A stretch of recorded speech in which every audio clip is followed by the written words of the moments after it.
The station master didn't even look up from his paperwork when he said it. "Nathan Blackwood's dead, ma'am. 2 days now." He said it the way a man announces rain, flat, practiced, already moving on to the next thing. As if the words hadn't just collapsed the floor beneath Evelyn Hartley's feet. As if she hadn't spent 4 months reading letters from that man, memorizing the way he described his ranch, the way he wrote, "I am not good with words, but I mean every one of them." As if she hadn't sold every piece of furniture she owned to buy a train ticket west. The photograph in her coat pocket felt suddenly heavy. She'd looked at it so many times the edges had gone soft. "I'm sorry. What did you say?" The station master finally looked up. He took one glance at her face, the leather suitcase, the travel-worn dress, the way she was gripping the edge of his counter, and his expression shifted into something almost gentle. Almost. "Nathan Blackwood, rancher out on the South Road. He's gone, ma'am. There was trouble in town Thursday last. I'm real sorry for your loss." Evelyn stood very still. Outside, the wind moved through Raven Creek like it owned the place. A horse stamped somewhere down the street. A child laughed. The whole world kept going, utterly indifferent. She had arrived one day late. If the train hadn't been held in Denver for 17 hours, mechanical failure, they said, nothing to be done, she would have stepped onto this platform Friday morning. Nathan would have been standing right where she was standing now. He would have been nervous, she imagined. She had been nervous too. They'd never met in person, just letters. Just that photograph and a careful, slightly formal handwriting that somehow still managed to feel kind. But the train was late, and now Nathan Blackwood was in the ground. And Evelyn Hartley was standing in a stranger's town with $4.30, a suitcase full of practical clothes, and absolutely nowhere to go. She sat on the bench outside the station for a long time after that. She wasn't crying. She wanted to, felt the pressure of it behind her eyes, in the tight space between her ribs. But the tears didn't come. Maybe she was too tired. Maybe some part of her brain had simply refused to absorb the full weight of what just happened, because absorbing it completely would have meant lying down on that wooden bench and not getting up again. She'd left Boston 6 weeks after her mother died. There hadn't been much reason to stay. The factory work had eaten 3 years of her life and left her with a persistent cough and wages that never quite covered the rent. She had one friend, Dottie, who meant well but had her own 4 children and her own thin budget and couldn't carry Evelyn's weight on top of all that. She had a landlady who'd given her 2 weeks after her mother's funeral before raising the subject of back rent. The advertisement had appeared in the Boston Globe in March. Rancher, 38, Colorado Territory. Honest work. Good land. Looking for a wife of steady character and practical disposition. Letters welcomed. She'd almost thrown the paper away without answering it. She'd written 3 drafts of her letter before sending the 4th. She'd expected nothing back. Nathan had written within 2 weeks. His first letter was only half a page long, slightly awkward, clearly written by a man who spent more time outdoors than he did at a desk. But he'd answered every question she'd asked. He'd been truthful about the ranch's condition. Not wealthy, not struggling, somewhere in between. He told her he'd been alone for 6 years, and that he wasn't entirely sure he remembered how to share a house with another person, but that he was willing to try if she was. She'd appreciated that, the honesty of it. They had written back and forth for 3 months. The letters got longer, more comfortable. He'd started telling her small things, that his dog had chewed through a fence post, that the spring had come early and the creek was running high, that he'd finally fixed the window in the east bedroom that had been stuck since winter. The east bedroom. He'd mentioned it twice. She understood why, later. He was preparing it for her. Now she sat outside a train station in a town she'd never seen before, and that east bedroom was empty, and the man who'd fixed the window was buried in Colorado dirt, and she had $4.30. The afternoon was getting colder. She made herself think practically, because falling apart was a luxury she couldn't afford. She needed shelter. She needed to find out if there was any kind of work available in Raven Creek.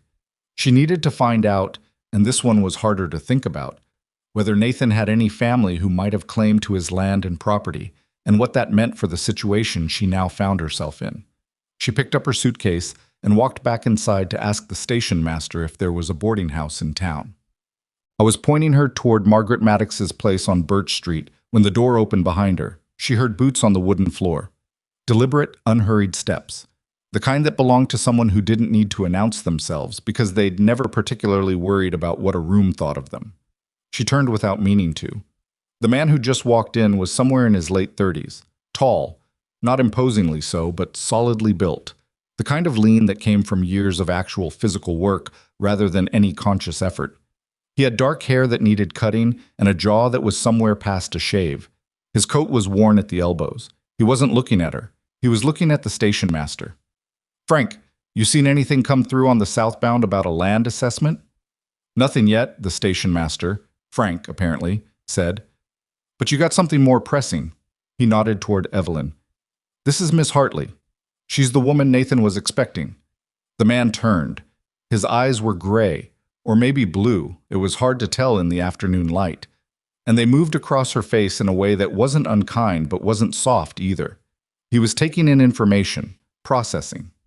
Then something shifted in his expression. Not pity, exactly. Something more complicated than that. "Cole Maddox," he said. He didn't extend his hand immediately, then seemed to remember himself and did. "I was Nathan's friend, his closest, I suppose, for the last several years." Evelyn shook his hand. His grip was careful, like he was aware of his own strength. "You just arrived?" he asked. "An hour ago." "Frank told you?" "Yes." Cole Maddox looked at her for a moment, then looked at her suitcase, then looked back at her face. She had the uncomfortable sense that he was performing some kind of rapid calculation about her situation and arriving at accurate conclusions. "Where are you planning to stay?" "He was just telling me about a boarding house, Birch Street. My sister runs it." He said this without particular inflection, just a fact. "I can take you there." "You don't have to. I know I don't have to." He picked up her suitcase before she'd finished the sentence. "Come on." She followed him out into the street, partly because she had no better option, and partly because there was something in the way he moved that suggested arguing would be more effort than it was worth. He didn't try to fill the silence as they walked, which she was grateful for. She'd expected questions. How long had she and Nathan been corresponding? Had she met him before?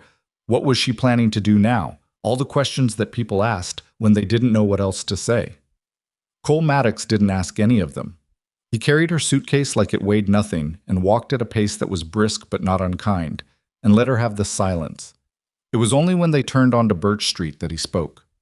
"He talked about you," Cole said. "Nathan. He'd been looking forward to it." She didn't know what to do with that. "Did he?" "He wasn't much of a talker, but when he mentioned you, he was—" Cole paused, like he was choosing the word carefully. "He was lighter, if that makes sense." It made sense. It also made the pressure behind her eyes worse. "I'm sorry," she managed. "Don't be. He was a good man. He deserved better than what happened." Cole stopped outside a 2-story house with a porch that wrapped around one side and a hand-painted sign near the door. M. Maddox, rooms and board. "My sister will take care of you tonight. Don't worry about the money right now." Evelyn looked at him. "I can't accept charity from a stranger." "Call it something else then." He set her suitcase down on the porch steps and knocked on the door. "Call it what Nathan would have wanted someone to do." She didn't have an answer for that. The door opened and a woman appeared, shorter than Cole, with the same gray-blue eyes and a face that suggested she laughed often when she wasn't working, which was not currently. She looked at Evelyn, looked at her brother, looked at the suitcase. "This is Miss Hartley," Cole said. Margaret Maddox's expression didn't go to pity. It went to something more immediate and more useful. Practical warmth, the kind of hospitality that didn't ask questions first. "Come inside," she said and stepped back from the door. "You've had a terrible day and you need to eat something." Evelyn picked up her suitcase and walked into the house. Margaret fed her beef stew and biscuits and fresh coffee, and she didn't ask a single question through the meal. She talked about the town, about the weather, about a particularly aggravating shipment of dry goods that had arrived last week with half the order missing. And she let Evelyn eat in peace without requiring her to perform gratitude or explain herself. Only after the plates were cleared did Margaret set her hands flat on the table and look at her directly. "I know this isn't what you came for," she said. "And I know this town is going to talk. It already started. Frank at the station has probably told 6 people already. They're going to feel sorry for you, and they're going to judge you at the same time, because that's what people do." She paused. "I just want you to know that this house isn't like that. You're welcome here as long as you need, and you don't owe anyone an explanation." Evelyn looked at the coffee cup in her hands. "Thank you," she said. It came out rougher than she meant it to. "Don't thank me yet. I work everyone in this house. There's always something that needs doing." Margaret almost smiled. "Get some sleep. We'll talk more in the morning." The room she was given was small and clean. A narrow bed, a washstand, a window that looked out over the back garden. Evelyn sat on the edge of the bed for a long time before lying down. She took the photograph out of her coat pocket. Nathan Blackwood looked back at her. Mid-40s, square jaw, a little stiff in the way of men who were uncomfortable being photographed. He wasn't conventionally handsome. He looked solid and tired and like a man who'd worked hard for a long time. She'd never met him, but she'd spent 3 months getting to know him through his handwriting, and she understood that what she was grieving was real, even if it was also strange. She was grieving a person she'd never touched, a future she'd only glimpsed in ink on paper, a life that had existed for her only in possibility. She put the photograph away and lay down in the dark.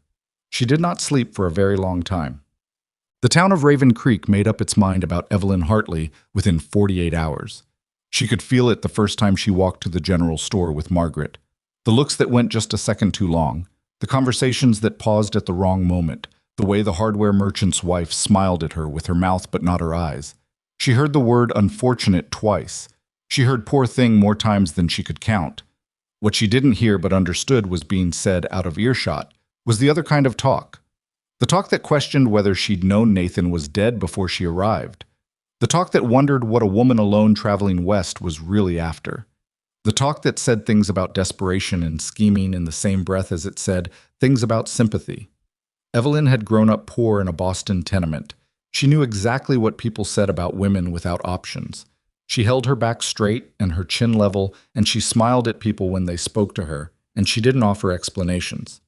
The one thing she'd learned in 28 years of being underestimated was that explaining yourself to people who'd already decided what you were was a waste of breath.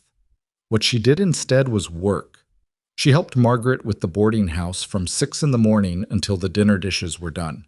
She cleaned and cooked and carried laundry without complaint. She fixed a broken hinge on the back door with a hammer and screwdriver she found in Margaret's supply closet. She reorganized the kitchen pantry in a way that saved Margaret 20 minutes of searching every morning. She wasn't trying to earn her stay, exactly. Or she was, but that wasn't all of it. She needed to keep her hands busy. Idle hands meant idle thoughts. And idle thoughts meant thinking about the train delay in Denver, and that road led nowhere good. On the third day, Cole appeared at the boarding house door. He came in the early afternoon, when Margaret was upstairs and the kitchen was quiet. He had a cup of coffee that Margaret had left on the stove, and he sat down at the kitchen table without being invited, which struck Evelyn as both rude and completely consistent with what she'd observed of him so far. "I want to take you somewhere," he said. She looked up from the shelf she was sanding. "Where?" "Nathan's ranch." She put the sandpaper down. "Why?" "Because you should see it." He wrapped both hands around the coffee cup. "I've been handling things there.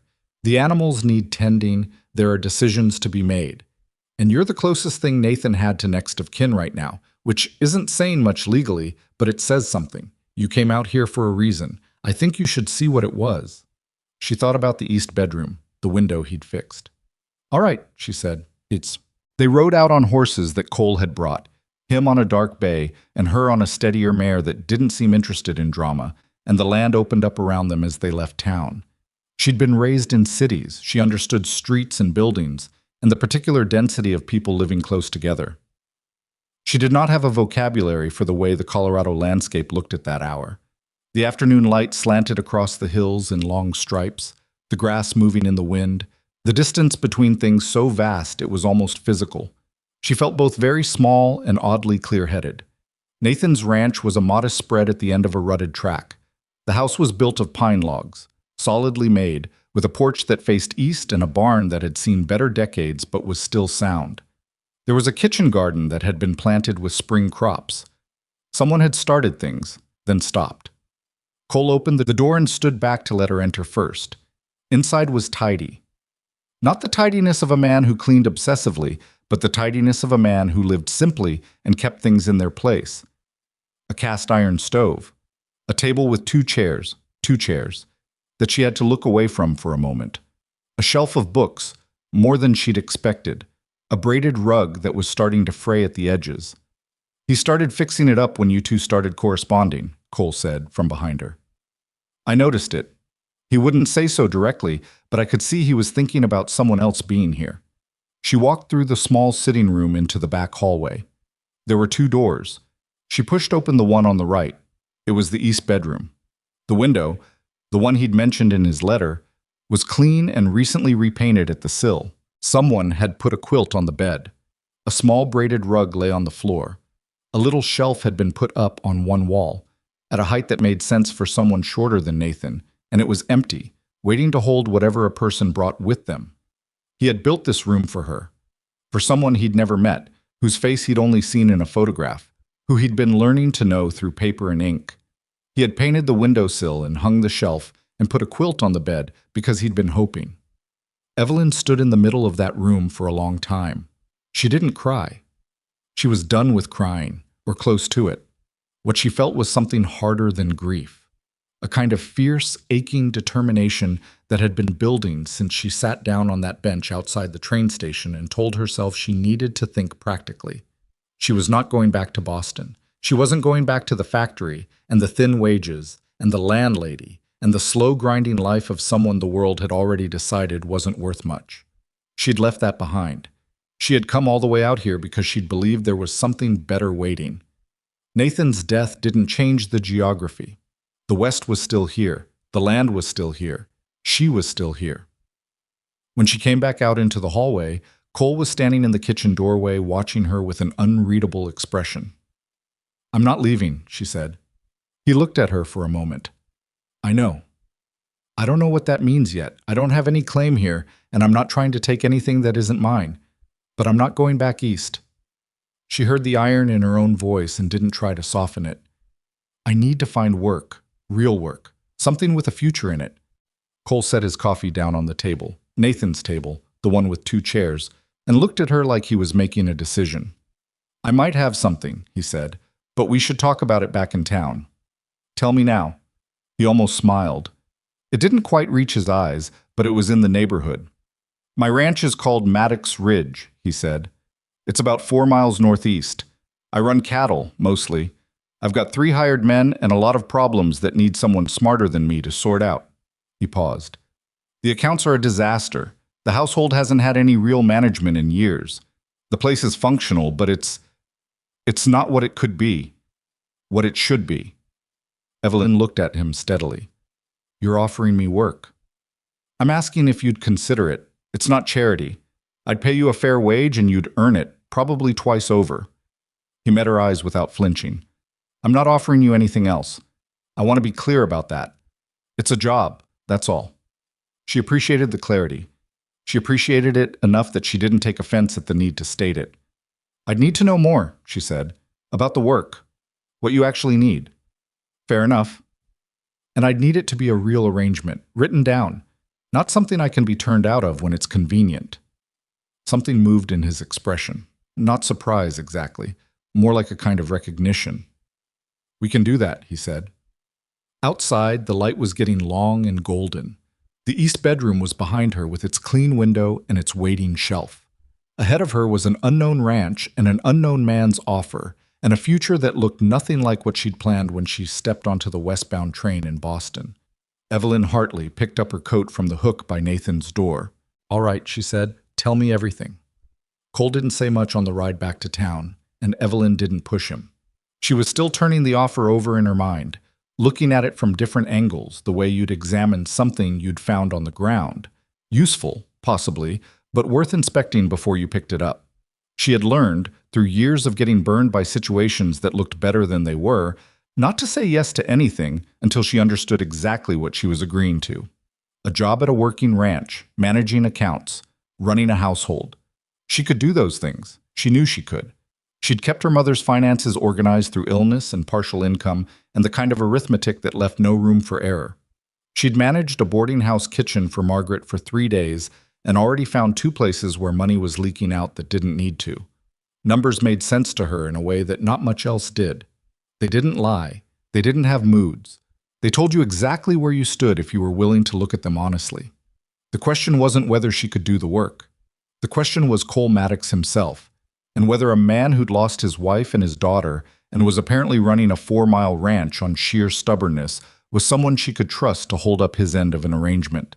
She thought about the way he'd carried her suitcase without asking, the way he'd told Nathan's story without softening it, the way he'd said, "It's a job, that's all," like he was doing her a favor by being direct, which in her experience most men didn't bother with.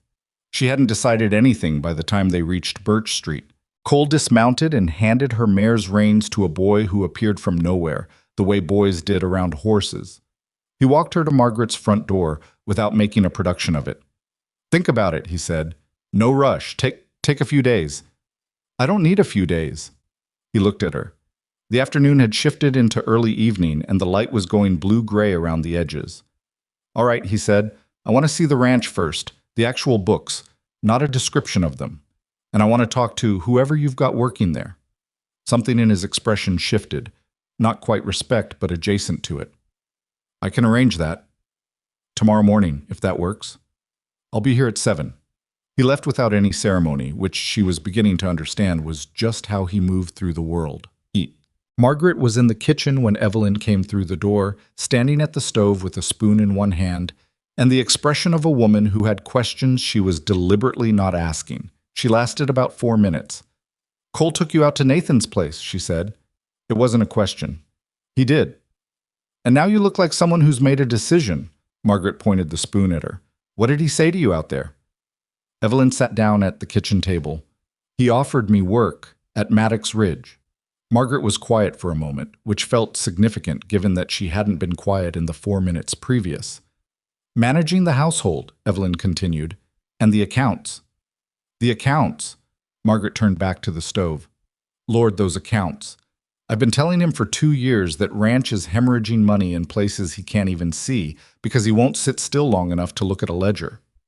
He said the same thing, more or less. "Did he tell you what it pays?" "We're discussing that tomorrow." Margaret stirred the pot with more energy than strictly necessary. "He's not an easy man to work for. He's not a difficult man either, but he's—" She paused, searching. "He keeps a lot behind his teeth, since Eleanor and the baby. He went somewhere inside himself and he hasn't fully come back." Evelyn had gathered that Eleanor was his wife. She hadn't asked about the specifics, and she didn't ask now. Some things you learned when the person was ready to tell them. "I'm not going there to fix him," she said. "I'm going there to work." Margaret looked at her over her shoulder with something that might have been amusement or might have been assessment or was probably both. "Good," she said. "That's the right answer." Cole was at the door at 7, as promised, with 2 horses already saddled. He'd shaved. She noticed this not because it was significant, but because it was different from the day before. And she was someone who noticed differences.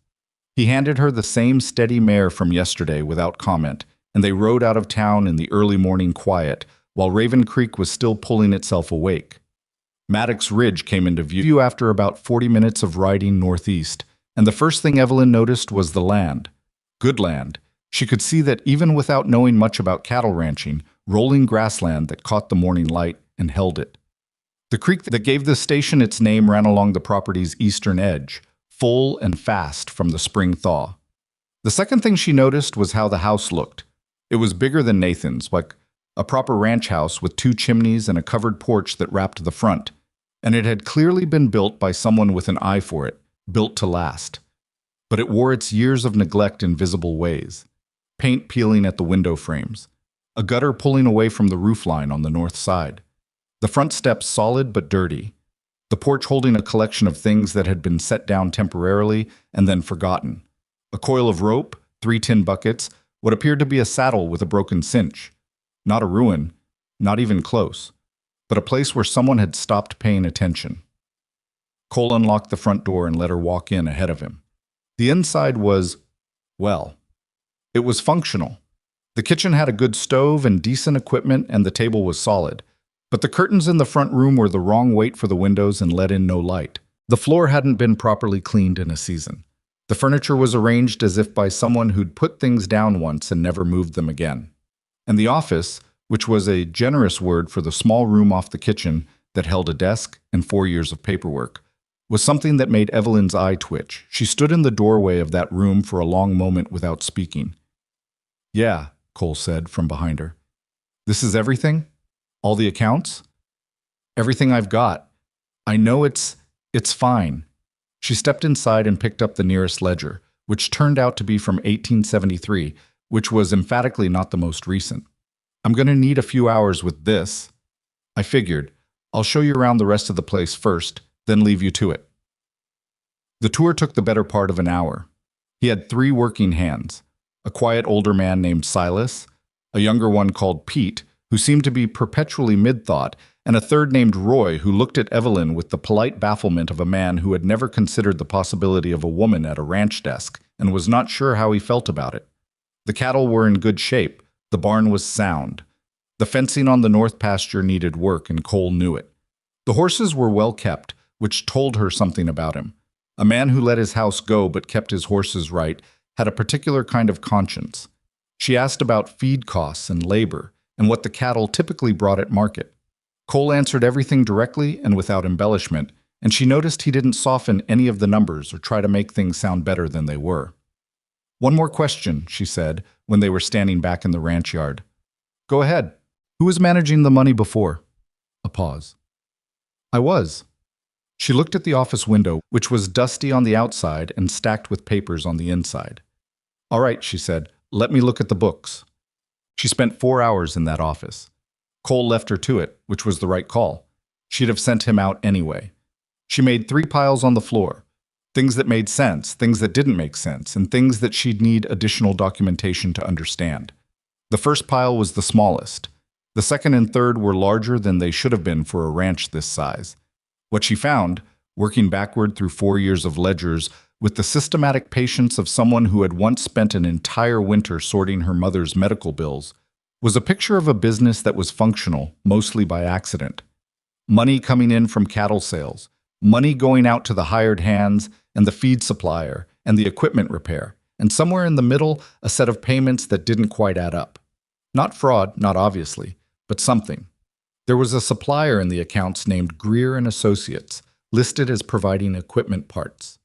They appeared regularly, every 6 weeks or so, for amounts ranging from $12 to $40. Evelyn looked through the invoice file, which was genuinely creative in its disorder, until she found the invoices. Or rather, until she found the absence of invoices. There were payment records for Greer and Associates going back almost 2 years. There were no invoices. Not one. She sat back in the chair and looked at the ceiling for a moment. Greer and Associates had collected somewhere in the neighborhood of $400 from Maddox Ridge, and there was no documentation anywhere that they had provided anything in return. She went to find Cole. "I was in the barn doing something mechanical to a piece of equipment, which seemed like the kind of work that was less about necessity and more about having somewhere to put his hands." He looked up when she came in. "Find something?" "Probably." She held out the ledger, open to the page. "Who is Greer and Associates?" He took it, looked at it, frowned. "Equipment parts. I've been buying from them since—" He stopped. "Since 1874, she said. "About 18 months. Do you have any invoices from them?" He looked at her. "I'll take that as a no." She kept her voice neutral. "Cole, those payments total $412. I can't find any documentation of what you received for it. Not a receipt, not a delivery record, not anything." He set the ledger down on top of the equipment he'd been working on and stood very still for a moment in the way of a man whose mind was doing something fast and unpleasant. "Jim Greer," he said. "His brother Holt is the one who's been handling the deliveries. I thought—" He stopped again. "Did you see the deliveries yourself?" "Not every time. I was out on the range more than I was at the house. I trusted—" He cut off the sentence like it had an edge. "You trusted someone who was in a position to take advantage of that," Evelyn said. She wasn't rubbing it in. She was just being factual, which was the only way she knew to be useful. "This needs to go to the sheriff." Cole picked up the ledger again. He was quiet for a long enough time that she could hear the creak through the open barn door. $400, he said. 412. Possibly more. I haven't finished going through everything. He looked up. The expression on his face was not exactly anger. It was worse than anger. It was the look of a man who understood exactly how long he'd been working and what it meant that someone had been quietly helping themselves to the results. "How did you find it in 4 hours?" he asked. "I was looking. I've had those books for 4 years." "You weren't looking," she said. Not cruelly, just honest. "You were running a ranch. There's a difference." He handed the ledger back to her. He was quiet for another moment, and then he said, "What else did you find?" "3 other payment lines I want to check. And your feed costs are about 15% higher than they need to be. I think you've been ordering more than you use, and it's spoiling, which is a management problem, not a fraud problem. And your payroll is listed under 2 different headings in 2 different ledgers, which means you've probably been adding it twice when you looked at your totals." Cole looked at her for a long, flat moment. "Say you come on," he said slowly. "Say we write it down like you want, fair wages, proper contract. What's it going to take to get these books right?" 2 weeks to sort out the past, then a regular system going forward. Weekly reconciliation, nothing paid without documentation. "Fine." He pushed off from the workbench. "I'll have Silas ride into town and fetch the sheriff this afternoon." "Good. And Evelyn." He stopped her before she could turn back toward the house. She waited. "What I said yesterday, about it being just work. I meant that. I'm not in the position to offer anything else, and I wouldn't insult you by pretending otherwise." She looked at him straight on. "I know what you meant," she said, "and I wouldn't have agreed to anything else." Something in his face settled. Not relief, exactly. Something more like 2 people arriving at the same understanding from different directions. 2 weeks to sort the books, he said, "and then we see where we are." She nodded and went back inside. The Greer business turned out to be worse than $400. Sheriff Dale Hutchins came out the next morning, a broad-shouldered man in his 50s who looked at Evelyn's organized evidence. She'd spent the previous evening cross-referencing every Greer payment with every delivery record she could find, and the absence was damning, with an expression that moved from skepticism to grim recognition over the course of about 20 minutes. "Holt Greer," he said, mostly to himself. "You know him?" Cole asked. "Know of him. He's done work like this before, over in Caldwell County. Moved on before anyone could pin it down properly." Hutchins tapped the ledger. "This here is about the clearest record I've seen. How long you been at this?" He looked at Evelyn. "Since yesterday morning." Hutchins looked at Cole, who said nothing. It took another week to properly resolve. Holt Greer was located in a town 40 miles east, where he'd evidently started the same scheme with a different rancher. Between Evelyn's documentation and the other rancher's testimony, the sheriff had enough. Greer was arrested. It was not clean or satisfying. The money was largely gone, and recovery would take months through proper legal process, if it happened at all. But the bleeding stopped. Cole didn't talk much about the money aspect of it. He talked about the principle of the thing, briefly, once, standing in the ranch yard after Hutchins had ridden out with his paperwork. He said something about how he'd thought he was watching his own house, and it turned out he wasn't watching it at all, and then he stopped talking and went back to work, which was what he did with things he couldn't resolve. Evelyn let it alone and went back to the books. She found a rhythm. She stayed at Margaret's through the first week, riding out to Maddox Ridge each morning and back each evening. By the second week, it became clear that this was inefficient. The riding took time she could spend working, and Margaret, practical as a nail, suggested that Evelyn simply take her meals with the ranch hands and sleep in the empty room at the end of the ranch house's second floor. Cole agreed without making a thing of it. Silas and Pete received the information with equanimity. Roy continued to look baffled, though his bafflement was slowly shifting into something closer to cautious respect, particularly after Evelyn noticed that his back wages had been calculated incorrectly for 3 months, and corrected the amount in his favor. "You didn't have to do that," Roy said, looking at the corrected pay slip. "You earned it. There's no reason to hold back what someone's earned." She moved on to the next column of numbers without elaborating. After that, Roy stopped looking baffled. The household was the harder project in some ways. The financial work had clear answers. You looked, you found, you fixed. The household was different. It was years of inertia to move, and some of the inertia was heavy in ways that had nothing to do with practicality. She didn't touch the front room at first. She could see it was the room where Cole's wife had lived most fully. There were small details that suggested a woman's hand. choices in the arrangement of things that didn't match the austere functionality of everything else. And she understood without being told that changing it would be complicated territory. She started with the kitchen, which was neutral ground. She reorganized the pantry and took proper stock of what was there. She found that whoever had been cooking, a rotating combination of Silas and Pete and Cole himself, apparently, had been working without any real system, resulting in a great deal of waste and some genuinely alarming gaps in the staples supplies. She made a proper list and rode into town with it. She started making meals. Not elaborate. She wasn't putting on a performance, and she told them all clearly that she was the ranch manager, not the cook, and someone else needed to take a turn on the weekdays. But she made dinner on Sunday evenings, partly because the men all worked the hardest on Saturdays and deserved something good at the end of it, and partly because she was a decent cook, and it satisfied something in her to feed people. The first Sunday, she made roast beef with potatoes and a dried apple pie with the last of the apples from the cellar. Cole came in from the range, stopped in the kitchen doorway, and looked at the table as if he wasn't quite sure what to make of what he was seeing. "That's a lot of food," he said. "There are 5 of us, and it's Sunday." He washed up and sat down and didn't say anything more about it. But he had 2 servings, and Evelyn noticed even if she didn't comment. The town, meanwhile, had opinions. It always had opinions. Raven Creek was the kind of place where everyone knew which horse was tied outside which building, and could infer an entire story from it. And Evelyn's horse tied outside Maddox Ridge every day, and then eventually not returning to Margaret's each evening, was a story people were very interested in telling.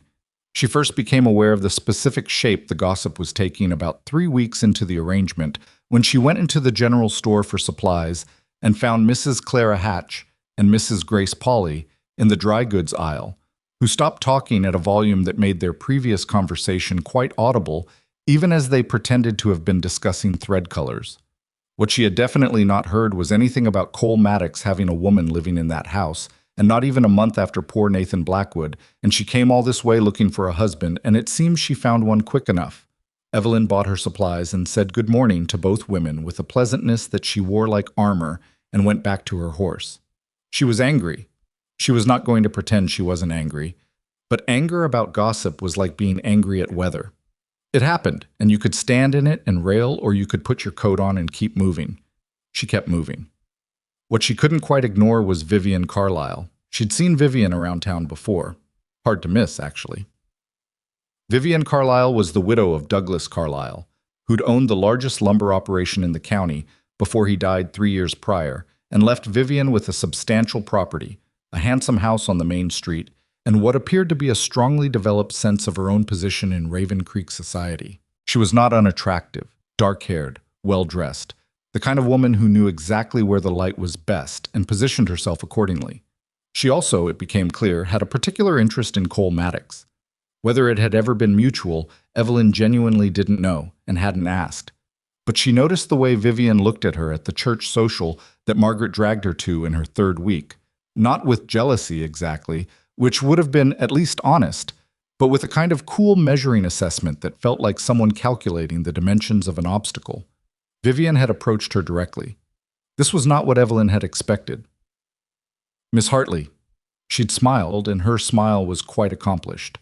"I've heard so much about you. What a terrible beginning you've had in Raven Creek. I felt just awful when I heard about Nathan. Such a shock."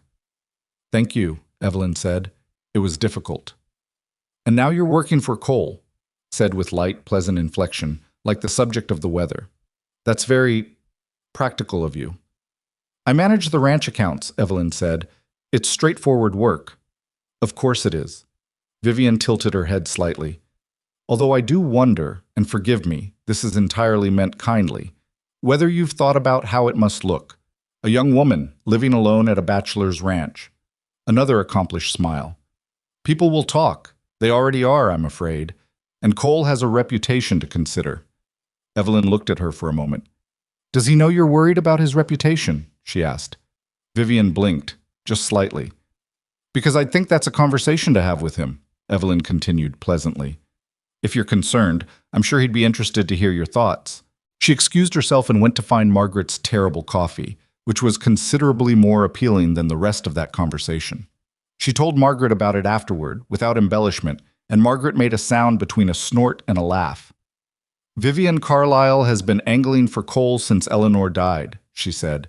He has never once taken the bait, which makes her angrier than she'll ever admit out loud. She poured more coffee into both their cups. Don't worry about her. I'm not worried about her, Evelyn said, which was mostly true. I just want to know what I'm dealing with. You're dealing with a woman who thinks Cole's ranch should come with Cole, Margaret said. And she doesn't appreciate someone else being useful on the property she's decided is hers. She drank her coffee. Just do your job and let her talk. The people worth impressing aren't listening to Vivian Carlyle. The problem was that the gossip had a slow drip effect, and even when you didn't care about the gossip itself, the accumulated weight of it began to press on the situation around you. Roy mentioned awkwardly one afternoon that he'd heard things in town. He didn't say what exactly. He held his hat in his hands and looked at the ground and said he wanted her to know that he didn't think any of it was fair, and that she'd been square with him since day one, and the rest of the men felt the same. Evelyn thanked him and meant it. Pete started bringing in extra firewood without being asked, which was his way of expressing solidarity, she supposed.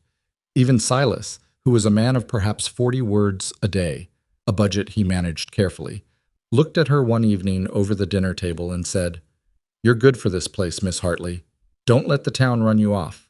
She said she didn't intend to, but it was Cole's reaction that she hadn't quite prepared for. He came back from town one Thursday afternoon. He'd gone in for feed supplies and some hardware, and he was quiet in a particular way, which she'd learned to read as a man absorbing something he hadn't expected and not yet knowing what to do with it. She left him alone through dinner. After the hands had gone to the bunkhouse and she was clearing the kitchen, he appeared in the doorway. "I heard what people are saying," he said. She set the plate she was holding carefully on the stack and turned around. "I figured you had. I should have thought of it sooner, the optics of the arrangement." He crossed his arms, uncrossed them. He was not comfortable with this conversation, which she could see, and she respected him slightly more for having it anyway. "I don't want you to feel like your name is being Cole." She kept her voice even. "I came from a Boston tenement. My name has never been particularly protected. I can handle talk." He looked at her. "That's not the point." "Then what is the point?" "The point is I put you in a position without fully thinking it through, and that's on me, not you." He said it like a man who was accountable for his own mistakes and was not looking for reassurance about it. "If you want to come in from town each day instead of staying here, I'll adjust the arrangement. That would cost me 2 hours a day. Then we adjust the wage to account for the time." She looked at him for a moment. "You do that." "It's the least I could do." She turned back to the dishes, because she needed to be doing something with her hands while she thought. The water in the basin had gone lukewarm. Outside the window, the night was settling in dark and clear, the way it got in Colorado when the weather was behaving, and somewhere out on the range she could hear one of the horses moving. "I'm not going to change the arrangement," she said finally. "I appreciate you offering, but I left Boston because I was tired of making myself smaller to keep other people comfortable." She set the last dish aside and dried her hands on the cloth. "If the people in this town want to talk, they'll talk whether I'm riding 2 hours a day or not. The only thing that changes is whether the work gets done." Cole was quiet for a moment. "All right," he said. "Good." She folded the cloth over the rack. "I found another discrepancy in the supplier accounts today, by the way. It's smaller than the Greer situation, but it needs addressing." He almost laughed. It wasn't quite a laugh, more like the sound a laugh makes right before it decides to be one, but it was closer than she'd heard from him before. "Tell me tomorrow," he said. "Get some sleep." She went upstairs to the room that had been empty before she came, and she sat on the edge of the bed in the dark for a while, listening to the sound of the ranch at night, the horses in the barn, the wind moving through the grass, the particular silence of a place that was big enough to have its own weather. She had been in Raven Creek for a month. She had arrived expecting one life and found something else entirely, something she didn't have a name for yet, with edges she was still discovering. She wasn't sure what it was becoming. She wasn't sure she was ready to look at it directly. But she was not going anywhere. She lay down and pulled the quilt over her shoulders, a quilt she'd found in the cedar chest at the end of the hall and washed and brought to her room, because whatever this place was becoming, it was starting, slowly and imperfectly, to feel like it was hers. And she closed her eyes. The ranch breathed around her in the dark. She slept.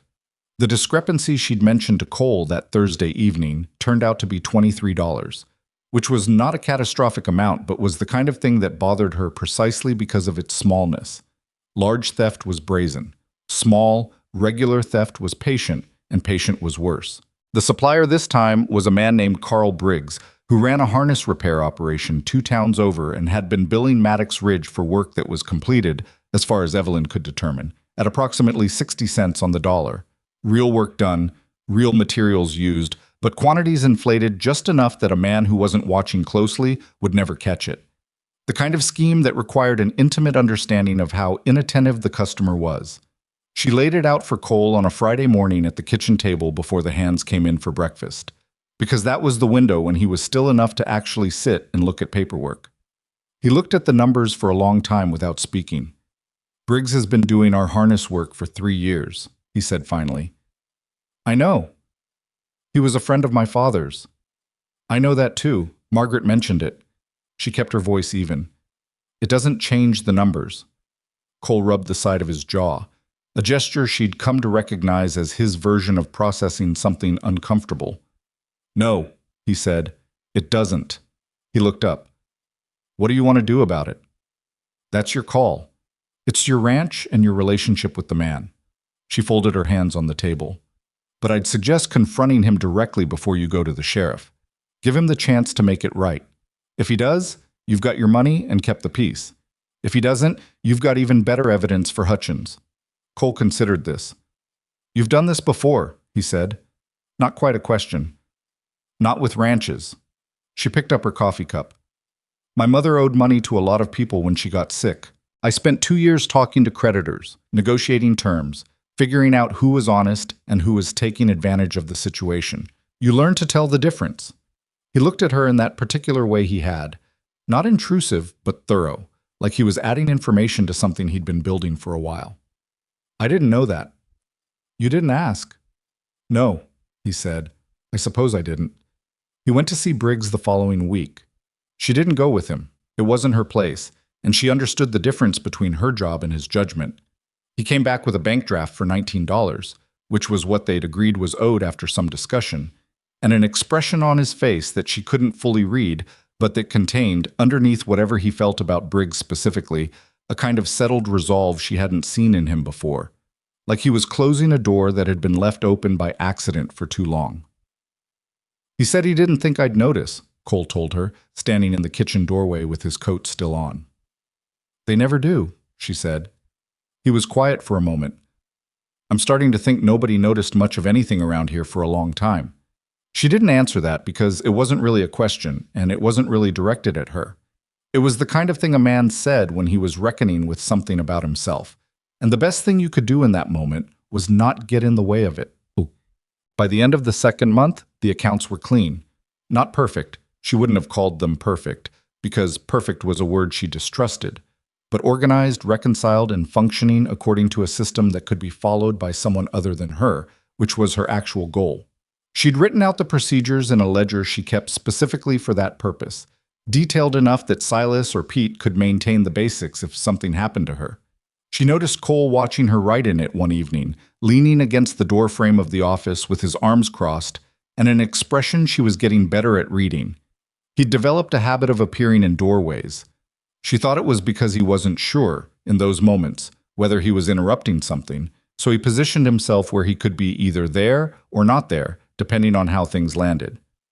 "You're writing instructions," he said, "for the procedures, in case I'm not here." Something moved across his face. "You planning on leaving?" "No." She didn't look up from the page. "But the ranch shouldn't depend on any one person, including me. That's bad management." He was quiet for a moment. "You think about that kind of thing." "I think about a lot of things." He came into the room then and sat in the chair across from her desk. She'd started calling it her desk, which had happened gradually enough that she hadn't noticed until the habit was established. He didn't say anything immediately, just looked at the shelves she'd organized and the filing system she'd built from Nathan's old correspondence boxes and the stack of completed ledgers on the left side of the desk. "The cattle buyer's coming in 3 weeks," he said, "from Denver. He comes every year, and every year I feel like I leave money on the table." She set her pen down. "How much do you think you've been losing?" Hard to say. He names a price. I think about it for a while. He waits. I take it because I don't know exactly what the market's doing, and he does. Cole shrugged one shoulder, the gesture of a man who knew he'd been outplayed but hadn't known how to fix it. This year I'd like to go into that meeting knowing what I'm worth. When is he coming? October 15th. She pulled a blank ledger page toward her. Then we have 3 weeks to build you a number. Tell me everything you know about last year's sale. Weight per head, price per pound, what the Denver market was running at the time. He told her. She wrote it all down. Then she told him what she needed him to find out. The current Denver price, what the neighboring ranches had gotten at their last sales, the projected demand for the fall season.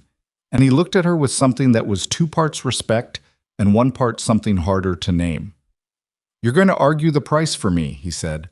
I'm going to give you the number that's fair and the evidence to back it up. What you do with it in the meeting is your business. She met his eyes across the desk. But yes, I'm going to make sure you know what you're worth. The phrase sat in the room for a moment longer than she'd intended.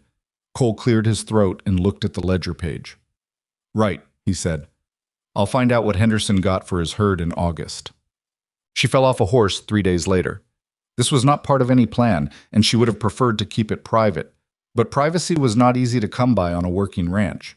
She'd been riding the east pasture fence line on Pete's horse. Her mare had thrown a shoe and was in the barn. And the horse had shied at something in the grass, a rabbit or a snake or the shadow of a hawk, and she'd been caught off balance and gone over the right side with a complete lack of grace. She landed badly on her right arm and scraped her face on the way down, and she lay in the grass for a moment taking inventory of the damage, which was nothing broken, probably, but the wrist hurt considerably, and her cheek was bleeding and her pride was in significantly worse shape than either of those things. Pete, who'd been riding the other line, appeared at a gallop within 2 minutes. Miss Hartley, are you? I'm fine. She was not entirely fine, but she was going to be fine, which was the relevant information. She got herself to sitting, which her wrist made complicated. I'm fine, Pete. She looked at him. He had the expression of a man who wanted desperately to be useful, but had been told no. Help me up, please. He helped her up.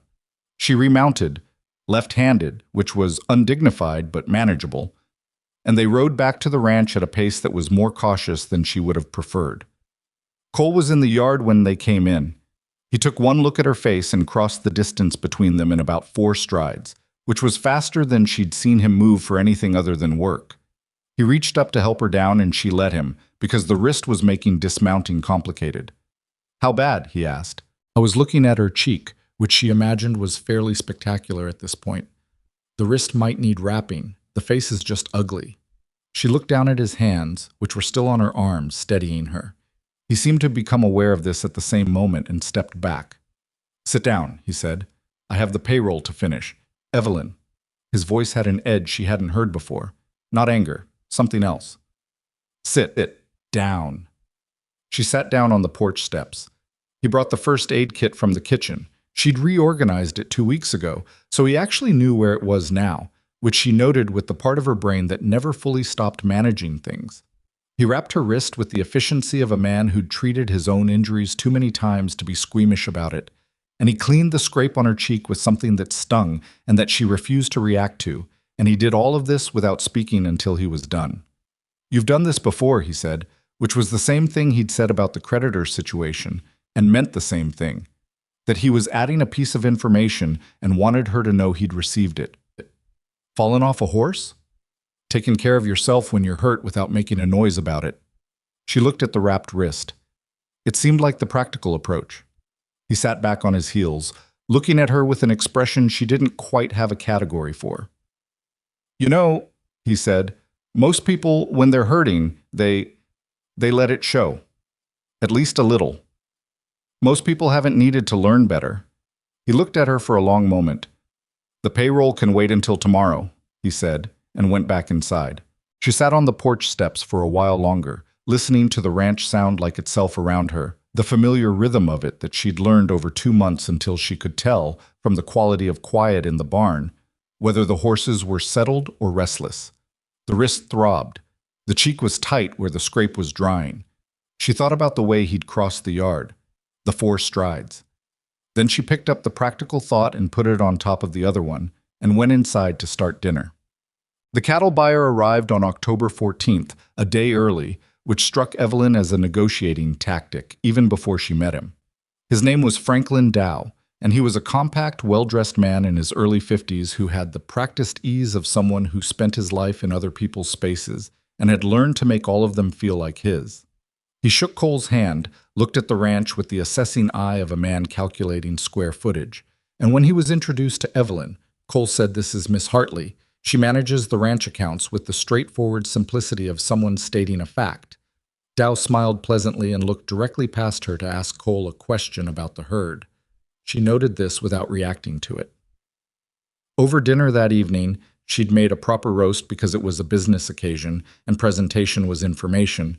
Dow talked about the Denver market with the fluency of a man who knew he was the only one at the table with current numbers. He quoted prices. He talked about demand. He used the word challenging 4 times in 20 minutes, which was a word that did a lot of work in negotiations. Evelyn ate her food and listened and said nothing. After dinner, Cole poured whiskey and they moved to the front room, and Dow began talking more specifically about the Maddox Ridge herd and his numbers, presented with the casualness of generosity, as if he were doing Cole a favor by being specific, were about 8% below what Evelyn's research had established as fair market value for cattle of that quality and weight. She was sitting in the chair by the window, which Dow had not fully registered as part of the conversation. "The weight's good," Dow was saying. "Better than last year. But the Denver market has been challenging," Evelyn said. Dow glanced at her. Cole looked at her too, but his look was different. Quiet, attentive, waiting. "You mentioned that earlier," she said, "the market being challenging. I've been curious what you mean by it because the Denver commodity reports from September have the beef price up about 4% from the same period last year." She kept her voice pleasant and entirely conversational. "Which is why I'm having trouble following the math on your offer." Dow smiled. It was a good smile, practiced, patient. "The reports don't always reflect what buyers are actually paying on the ground, Miss Hartley." She picked up the small notebook from the side table. She'd put it there before dinner, which Dow hadn't noticed. "I also looked at what Henderson over on the Flat Creek sold his herd for in August. Comparable weight, comparable quality. And the Devereaux operation in September." She named the numbers. Dow's smile got a little more careful around the edges. "Mr. Dow," she said, still pleasant, "Cole's herd is in better condition than either of those. Silas will tell you, they came through summer in excellent shape. The weight per head is up from last year. Based on the current market and comparable sales, a fair price would be—" She named a number, which was 11% higher than what Dow had proposed. The room was quiet for a moment. Dow looked at Cole. Cole leaned back in his chair and said nothing, which was, Evelyn had decided, exactly the right thing to do. "That's aggressive," Dow said finally to her. "It's accurate," she said, "which isn't the same thing." She closed the notebook. "We're not asking you to overpay, Mr. Dow. We're asking you to pay what the cattle are worth." What followed was 45 minutes of conversation that involved Dow adjusting his position twice and Evelyn not adjusting hers once, and Cole speaking rarely, but each time he did speak saying something that confirmed the position Evelyn had established. In the end, Dow agreed to a price that was 9% above his original offer. Not quite the full 11% she'd named, but close enough that she was satisfied. After Dow retired to the guest room and the house was quiet, Cole sat at the kitchen table while she washed the glasses. 9%, he said. "It should have been 11. She set a glass on the rack. "He held back 2% because he needed to feel like he'd won something. That's fine. 9% over what he would have paid is real money." "I know what it is." He was quiet for a moment. "You did that better than any man I've ever watched negotiate a cattle price."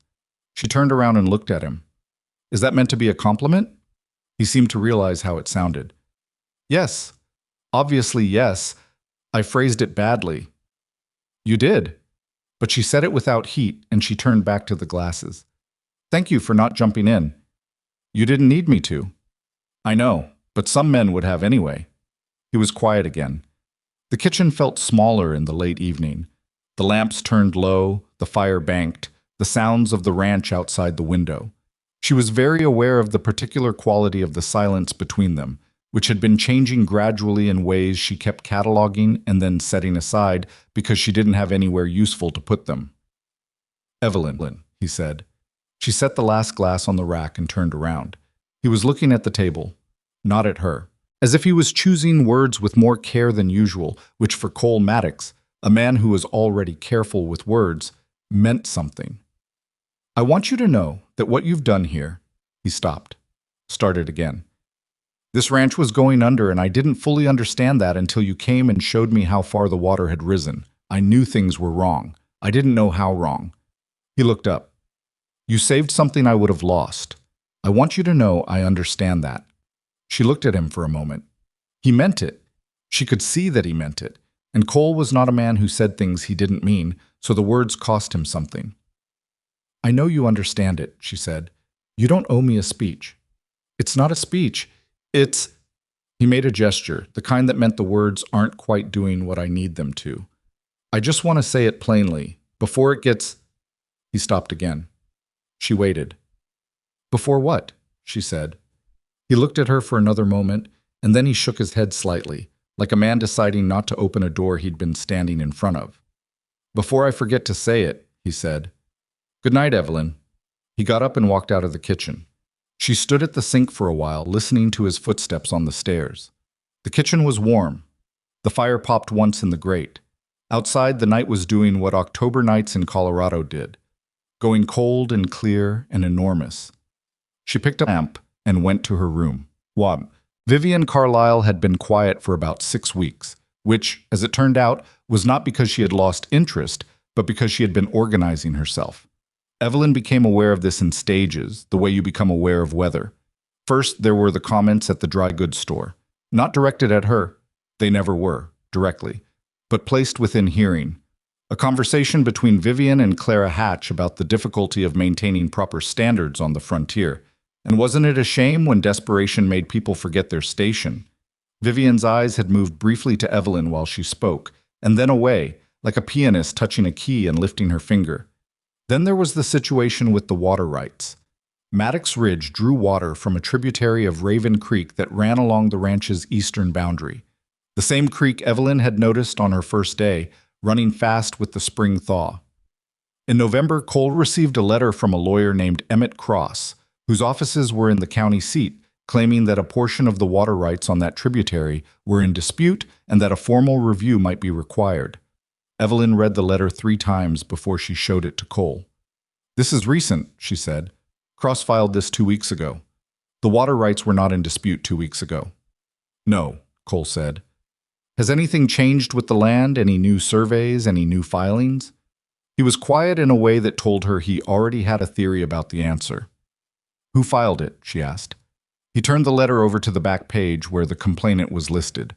Carlisle Land and Timber. Vivian Carlisle had inherited her husband's land operation, along with the house and the money. She'd never, as far as anyone in Raven Creek knew, shown particular interest in operating it actively. She'd sold off the lumber contracts within the first year of Douglas's death and kept the land for its value, except for apparently a piece of creekfront acreage that happened to border Maddox Ridge. "She doesn't actually want the water rights," Evelyn said. She was thinking out loud, running the thing through its logic. "Or she might want them, but that's not primarily what this is." Cole looked at her. "This is pressure," she said. "It's expensive to dispute water rights, even if you win. It's time-consuming. It's the kind of thing that hangs over a ranch operation and makes it harder to plan, harder to borrow, harder to sell if you ever needed to." She set the letter on the desk. "She's not trying to take your water. She's trying to make things difficult enough that—" She stopped. "That I deal with her directly," Cole said. His voice was flat. "That's my read." He was quiet for a long time. He was standing at the window of the office, and she could see the set of his shoulders, which was not quite anger, but was the thing that happened in his body just before he decided something. "I'm going to town," he said. "Cole, not to see Vivian." He turned from the window. "To see Hutchins, and then to see a lawyer of my own. I'm not going to sit and let a dispute work its way under the fence because someone is—" He stopped. The anger was closer to the surface now, and it was clear that it was only partly about water rights. "Get me the original land deed, the one in the cedar chest in my room." "I filed it. Top drawer of the left cabinet. Third folder. He stopped. Something in his expression shifted. Not humor exactly, but adjacent to it. Of course you did. You're welcome. He got the folder and rode to town. She spent the afternoon reviewing the water rights documentation she could find in the ranch records, which turned out to be more comprehensive than she expected. Nathan had mentioned that Cole's father had been meticulous about land documentation, and this appeared to be true. The eastern tributary rights had been secured in 1861 and reaffirmed in 1869. Cross's claim had, as far as she could see, no solid legal ground, which meant it was purely tactical. She had the documentation organized and annotated by the time Cole returned, and she put it in front of the lawyer Cole had brought back with him, a young man named Arthur Finch, who looked approximately 25 and had the focused intensity of someone determined to prove himself, without commentary. Finch read it for 15 minutes in silence and then looked up. "Their claim won't survive the documentation," he said. "This is thorough." "Miss Hartley organized it," Cole said. Finch looked at her. "You did this today?" "The documentation was already there," she said. "I just made it readable." Still, Finch gathered the papers with the careful handling of someone who understood what they were worth. "I can file a response within the week. I'd expect this to be dismissed before the new year." It was. The formal dismissal came in December, 3 weeks before Christmas, and cost Cole $40 in legal fees, which was considerably less than Vivian had probably hoped it would cost. The more significant thing that happened in December was this. Cole came home one evening from a supply run to find Evelyn in the kitchen, where she had been making a pie and simultaneously reviewing the spring planting budget and managing to do both with the particular focused efficiency that he had stopped being surprised by and started simply expecting. And he stopped in the doorway and watched her for a moment before she noticed him. She was humming, very quietly, and she wasn't entirely aware she was doing it. He had not heard anyone hum in that kitchen in 4 years. He must have made a sound because she turned around and saw him and stopped. "Sorry," she said. "I didn't hear you come in." "Don't be sorry." His voice came out different than he intended, quieter, without the usual briskness. "What kind of pie?" "Apple and dried cherry. Silas found a cache of preserved cherries in the back cellar that I'm fairly sure have been there since your father's time, but they're still good." She turned back to the counter. "Dinner's at 6. He came into the kitchen and poured himself water from the pitcher and didn't leave. He sat at the table with the spring planning notes she'd made, the budget projections she'd run, and he looked through them without her having to explain anything because she'd written them clearly enough that explanation wasn't necessary. "You've increased the feed budget for April," he said. "You're going to lose 2 hired hands to the Henderson operation in the spring. He's offering higher wages, and he told Roy directly last week, which I know because Roy told Pete, and Pete told Silas, and Silas mentioned it to me while we were doing fence inventory." She was rolling the pie crust without looking up. "You need to address the wages before March, or you'll spend the spring short-handed." Cole set the papers down. "How do you know what Henderson is paying?" "I asked Clara Hatch at the dry goods store. Her husband does Henderson's bookkeeping. She told me more than she probably should have, but that's Clara's nature." She glanced over her shoulder. "Don't look at me like that. Information is a resource." "I'm not looking at you like anything." "You're looking at me like I did something underhanded." "I'm looking at you like—" He stopped. "You're right about the wages. I know you're right. I've been putting it off." "Because you don't like the conversation." "Nobody likes that conversation." "No," she agreed. "But it's better than the alternative." She put the pie in the oven and turned around, wiping her hands on her apron. "I'll draft the numbers if you want, what you're able to offer. You can take it from there." He was looking at her with that expression again, the one she'd been putting in the category of unreadable for lack of a better option, though she'd noticed lately that it was appearing more frequently and that it tended to appear specifically when she said something or did something that he hadn't quite expected. "Evelyn," he said, "don't." He stopped. "Don't say something big in the kitchen while I'm finishing a pie," she said. "Whatever it is, it'll keep." He looked at her for another moment. Then, slowly, something in his expression shifted into something that was unmistakably the beginning of a real smile, not adjacent to a smile, an actual one, reaching all the way to his eyes for the first time she could remember seeing. "All right," he said, "I'll say it later." "Good." But he didn't say it that evening, and he didn't say it the next day, And what happened instead was that December moved forward the way it did, cold and demanding and full of the particular intensity of a ranch operation going into winter. And the thing that was building between them continued building, unnamed and careful, like a structure that both of them were constructing without quite acknowledging they were building anything at all. Roy got his wages raised. So did Pete.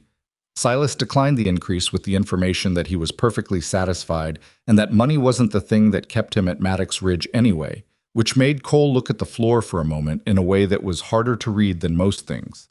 The spring planning got done. The cattle made it through November without significant losses. The water rights dispute was dismissed. The pie was good. And Vivian Carlyle, when she heard about the dismissal, was reported by Margaret to have said something at the ladies' auxiliary that was phrased as sympathy for Evelyn's difficult position and meant as something much sharper. What she'd said, specifically, and Margaret repeated it with the precise accuracy of a woman who understood the power of exact quotation, was that she felt sorry for anyone who confused being useful with being wanted. Margaret had said she'd had a response to that, but she'd kept it to herself because the ladies' auxiliary was not the right venue. What was the response? Evelyn asked. That some people spend so much time being decorative that they forget useful things get kept and decorative things get put away when the season changes. Margaret drank her coffee. But I didn't say it. No, Evelyn said, but it was a good one. She rode back to Maddox Ridge in the late afternoon, the December air sharp enough to make her eyes water. And the sky, the particular pewter color that meant snow by morning. The ranch came into view as she crested the hill, the smoke from both chimneys, the light in the barn window where Silas was doing the evening feeding, the lit square of the kitchen window where she had been, just hours before, humming without realizing it. She stopped her horse on the hill for a moment and looked at it. She had arrived in this territory with $4.30 and a photograph of a man she'd never meet. She had arrived expecting one life and found this instead, this specific collection of imperfect, complicated, real things. A ranch that was genuinely hers to manage, men who trusted her work, books that made sense for the first time in years, a problem to solve around every corner, which was not the life she'd planned and was somehow exactly the life that fit the shape of her. The snow started while she was looking, just the first few flakes, tentative and dry, the kind that didn't commit to anything yet. She rode down toward the lights. The snow that started that December evening didn't stop for 3 days. By the time it was done, Maddox Ridge was buried under 14 inches. The north pasture fence had collapsed in 2 places under the weight of it, and one of the younger steers had gotten through the gap and wandered far enough that Silas spent half a day in the cold finding him. The steer was fine, Silas was fine, but the fence cost 2 days of repair work in conditions that made everything twice as hard. And Evelyn spent those 2 days watching the men work from the kitchen window while she ran the numbers on what a bad winter could do to the spring margin if the losses continued. Cole came in the second evening with ice in his beard and a cut on his hand from the wire and sat down at the kitchen table without taking his coat off, which told her how tired he was. She put coffee in front of him without being asked and went back to the stove. "How bad is the fence?" she said. "We got it mostly right. There's a section on the northwest corner I want to look at again when the light's better."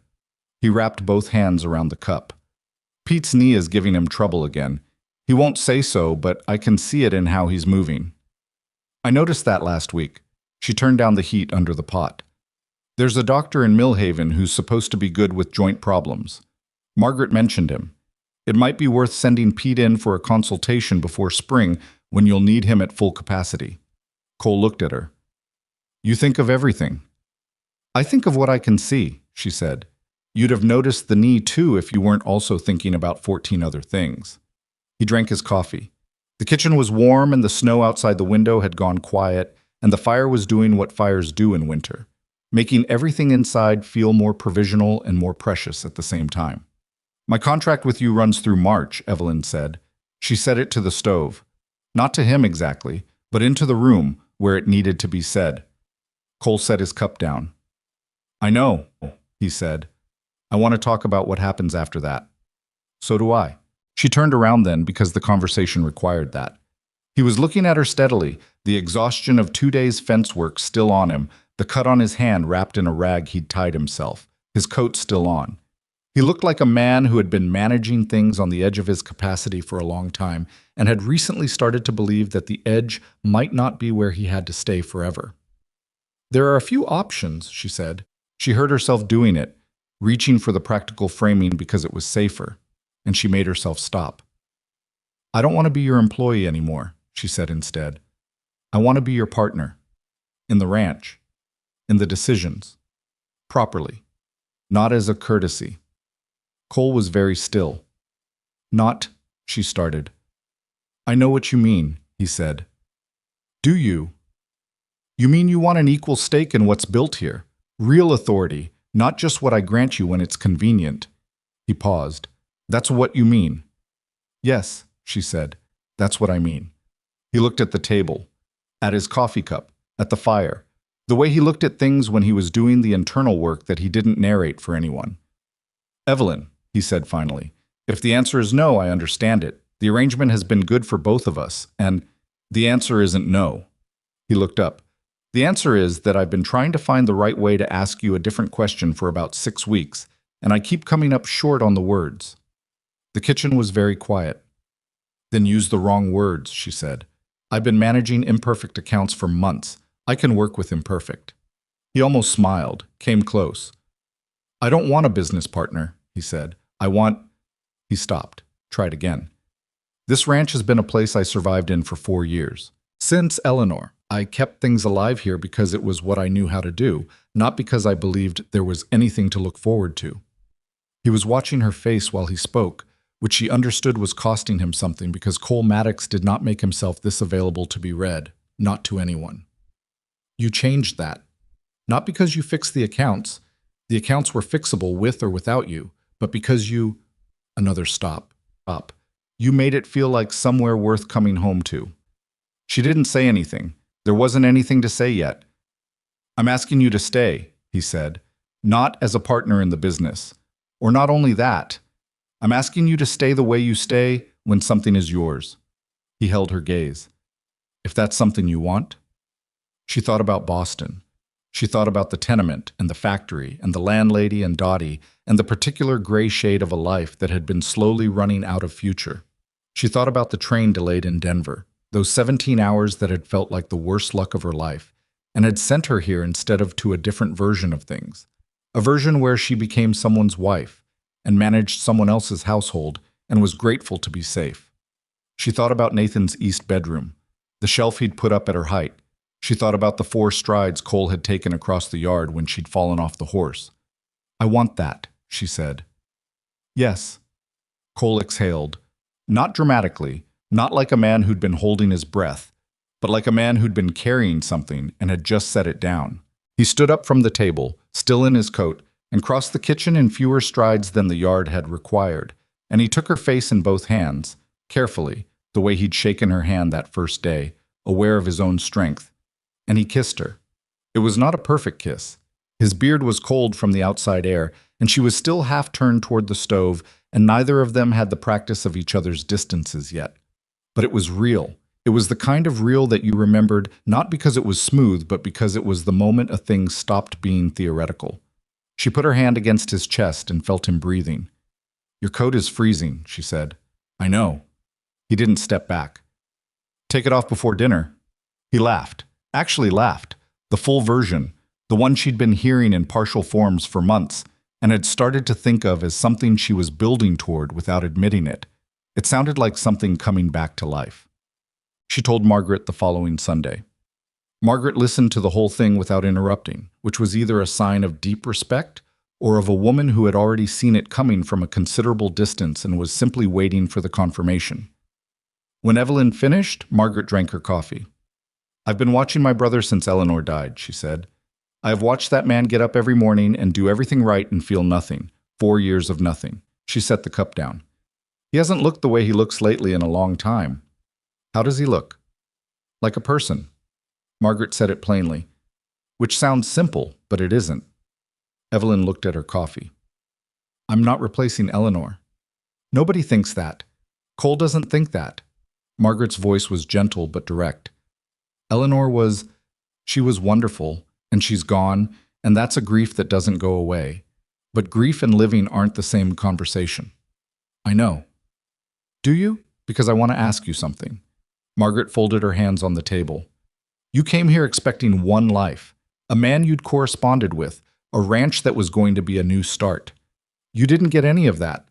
What you got was, she gestured, this. Cole and his mess of a ranch and Vivian Carlisle making your life difficult and 4 months of harder work than you probably bargained for. She looked at Evelyn steadily. Is this actually what you want? Or is it the best available version of what you needed? It was a fair question. It was the kind of question that deserved a real answer, not a fast one. Both, Evelyn said after a moment. I think both can be true. Margaret considered that.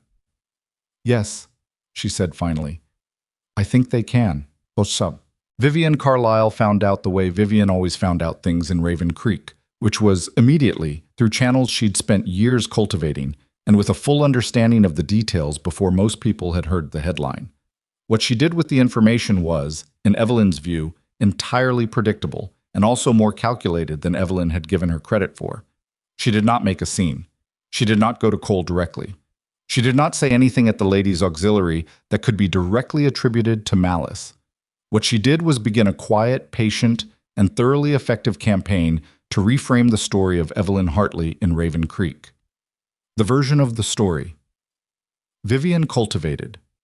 Never stated directly, always implied, always sourced through third parties who genuinely believed they were simply sharing observations, went like this. Evelyn Hartley had come west desperate. She'd lost her intended husband before she arrived. She'd attached herself to his closest friend within days, used the pretext of employment to establish herself in his home, and was now, through a combination of calculation and opportunity, positioned to inherit a stake in one of the better ranches in the county. The story wasn't exactly false. It was just the facts arranged to cast the worst possible light on the spaces between them.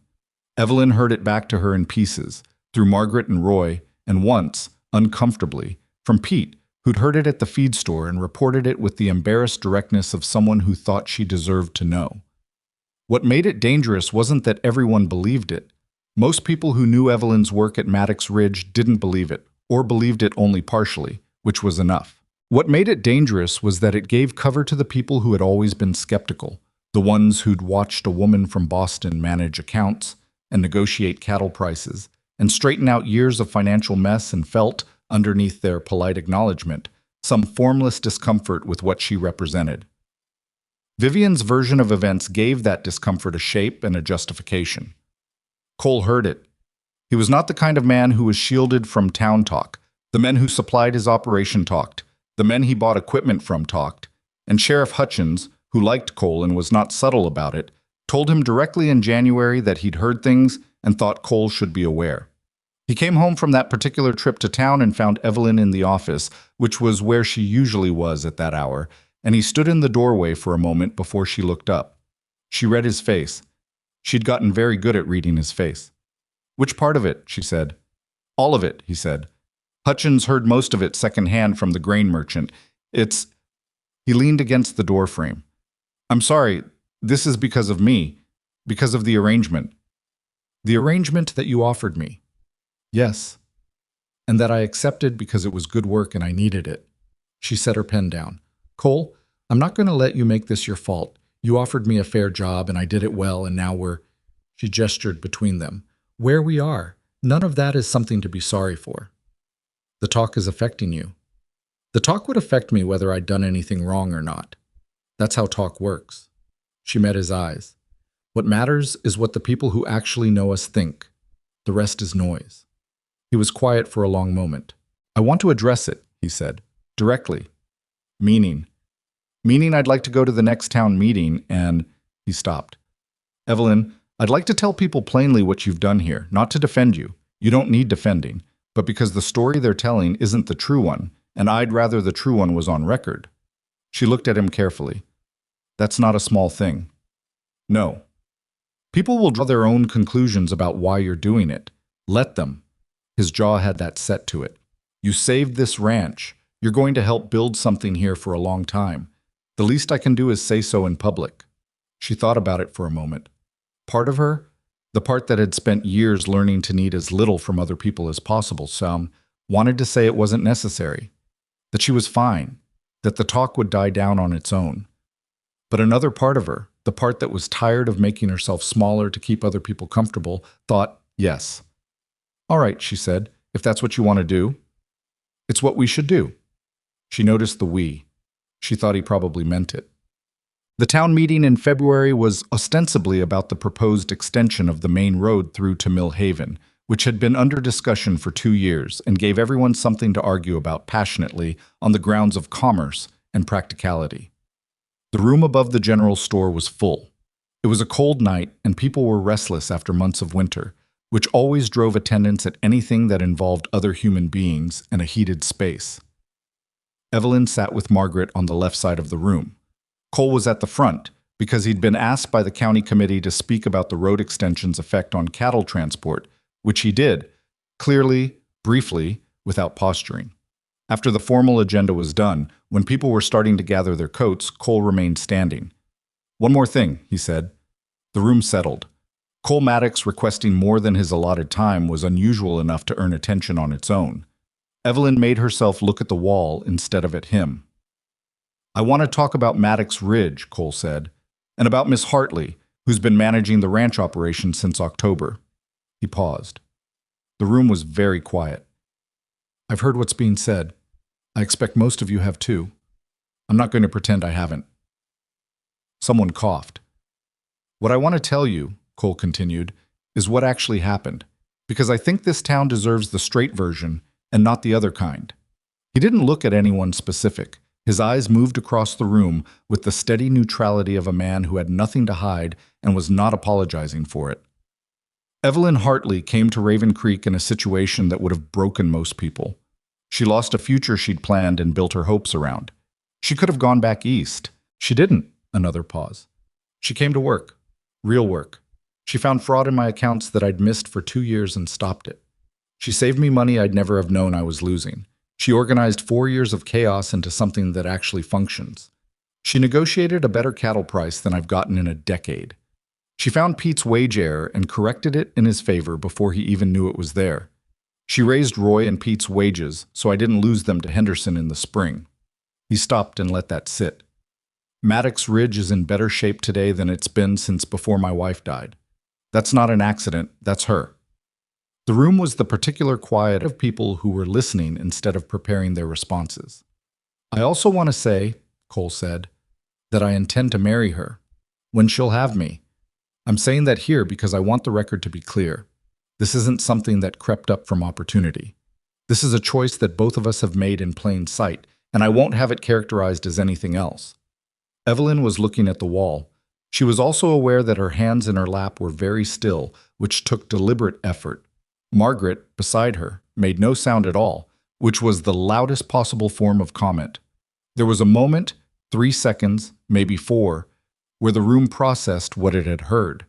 Then a voice from the back, which turned out to belong to Silas, who had apparently decided this was an occasion worth attending despite never coming to town meetings. Hear, hear. Roy said the same thing, more loudly.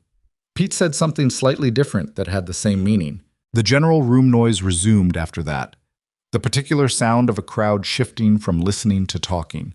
And across it, Evelyn could see Vivian Carlyle in the 3rd row, sitting very still with an expression that was perfectly controlled and cost her a great deal to maintain. Cole caught Evelyn's eye from the front of the room. She held his gaze.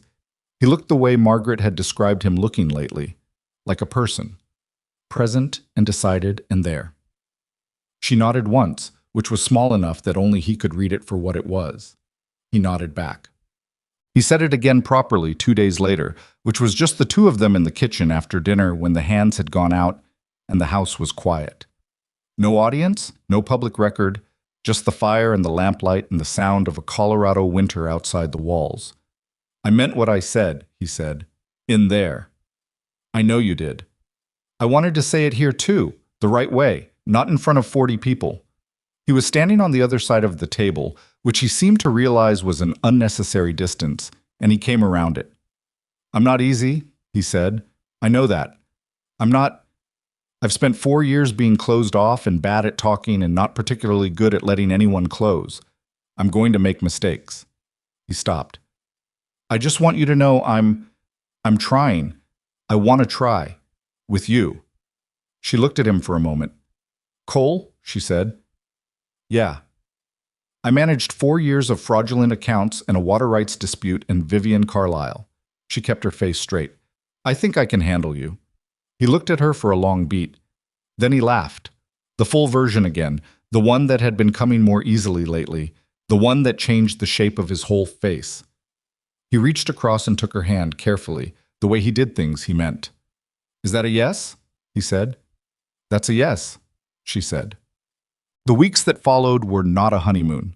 They were a working ranch in late winter, which meant broken equipment and sick cattle and the particular exhaustion of counting down to spring while the ground was still frozen and the days were still short, and everyone on the property was tired of each other in the small ways that proximity produces.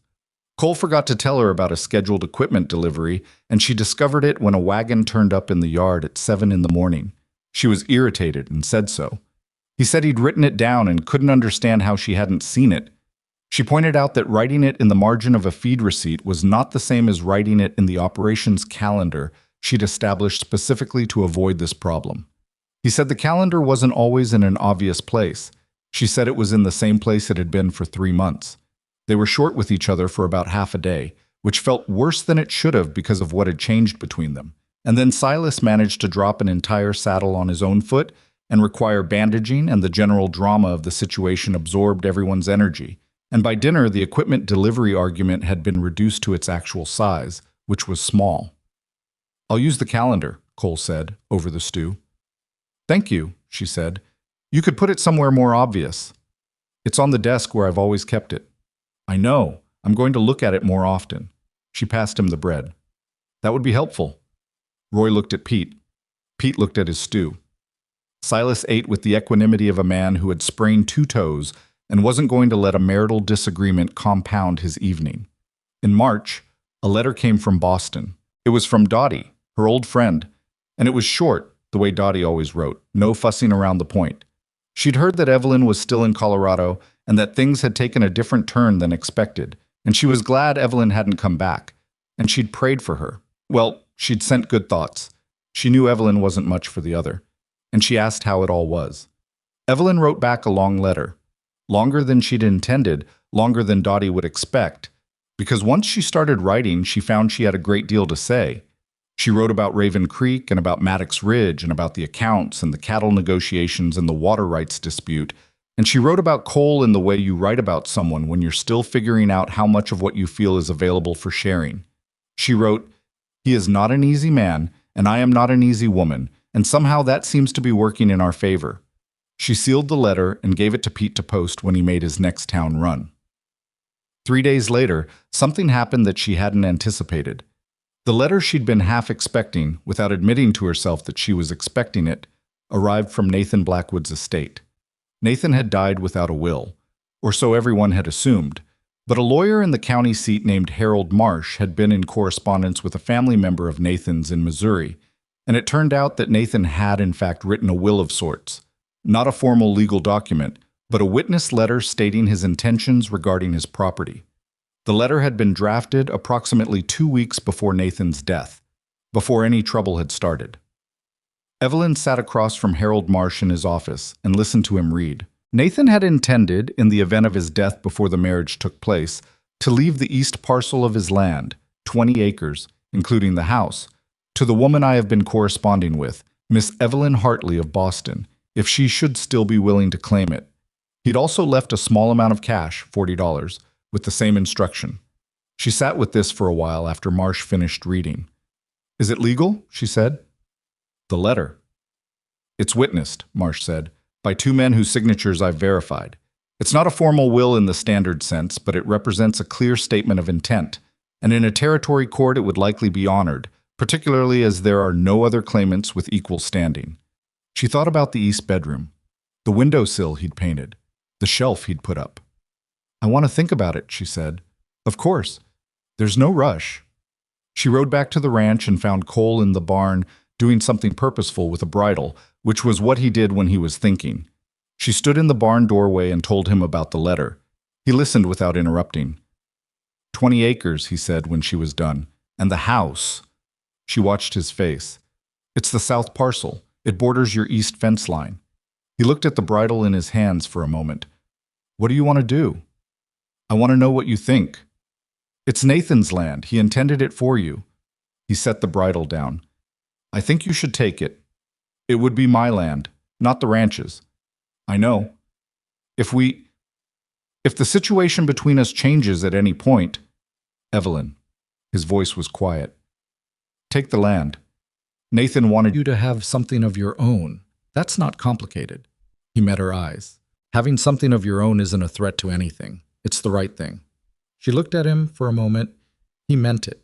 She could see that he meant it, the same way she could see everything he meant when he wasn't hiding it, which was more often lately, which was its own kind of thing.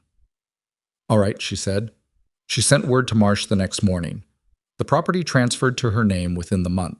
She didn't tell anyone in town directly. It wasn't a conversation she sought out. But the information made its rounds the way information did in Raven Creek, and the story it told was the unadorned version. Nathan Blackwood had left his property to the woman he'd invited west, and she'd claimed it. The east parcel sat on the other side of a fence line from Maddox Ridge. Her land touched his land. She rode the boundary on a mild day in late March. The first day the ground was soft enough to feel like something other than iron under the horse's feet, and she stopped at the line where the fence posts marked the edge of the east pasture and looked south toward the small house with its painted windowsill and its waiting shelf.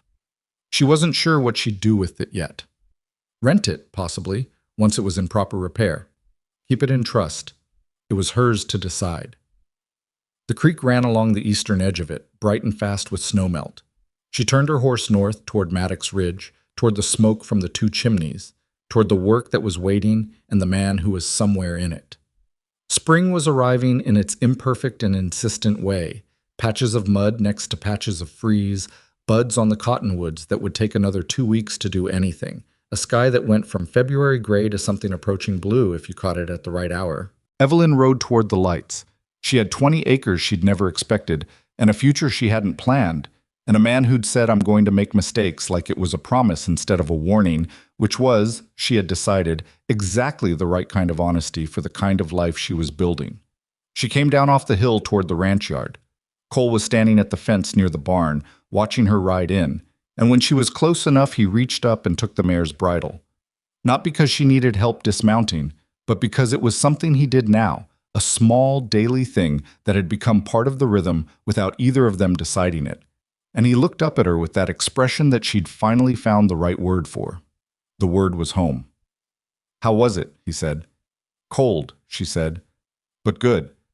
She swung down and handed him the reins, and they walked toward the house together in the early spring light, their boots finding the same path between the mud patches, the ranch breathing around them in the particular way it had, busy and purposeful and slightly chaotic and entirely real.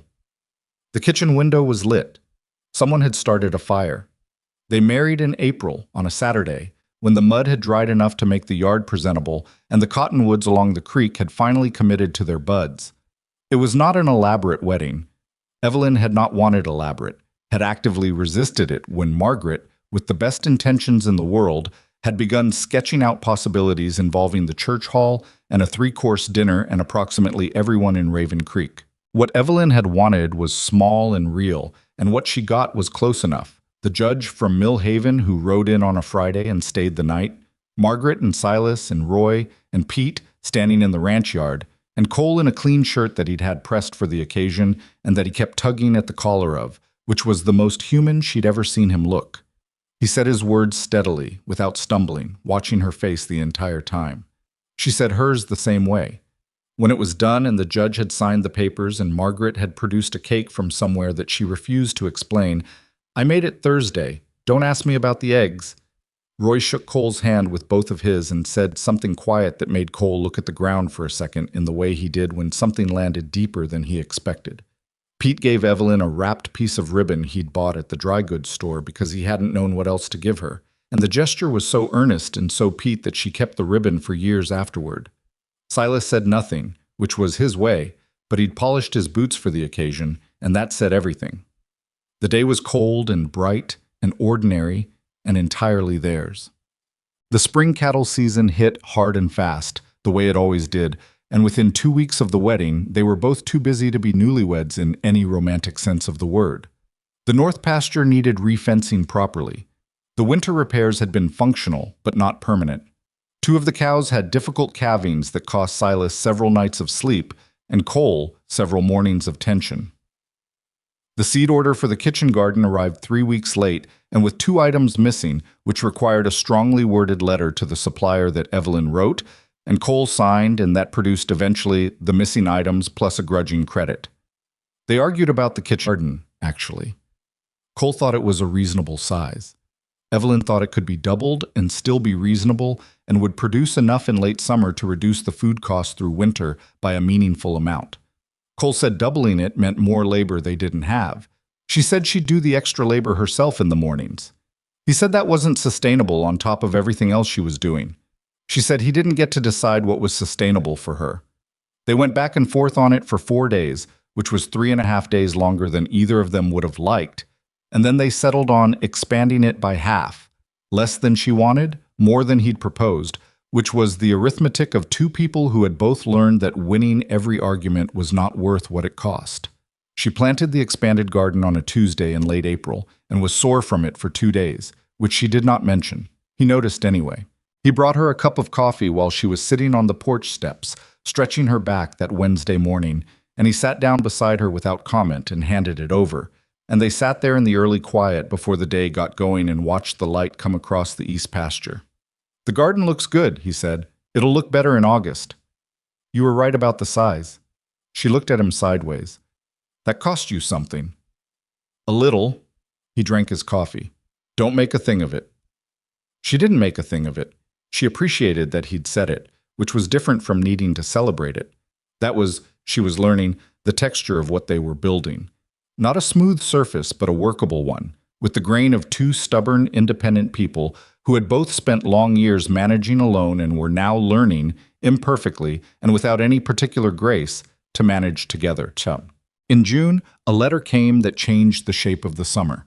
It was from Harold Marsh, the lawyer who'd handled Nathan's estate, and it was not about the East Parcel.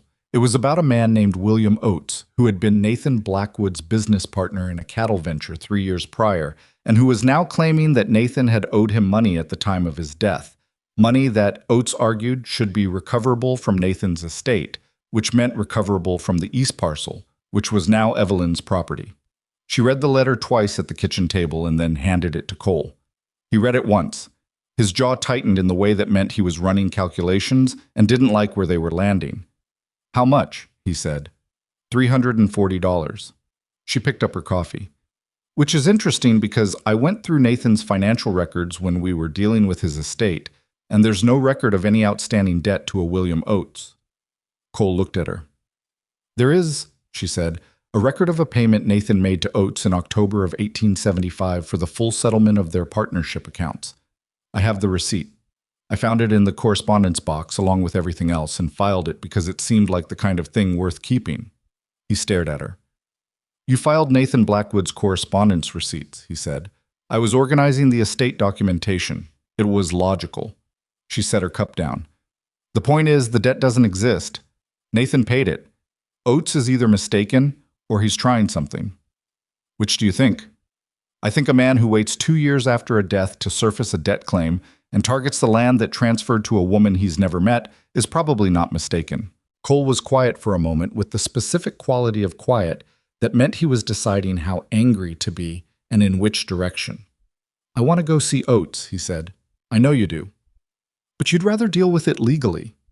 "I'd rather deal with it in a way that ends it permanently," she said, "not in a way that satisfies the immediate feeling."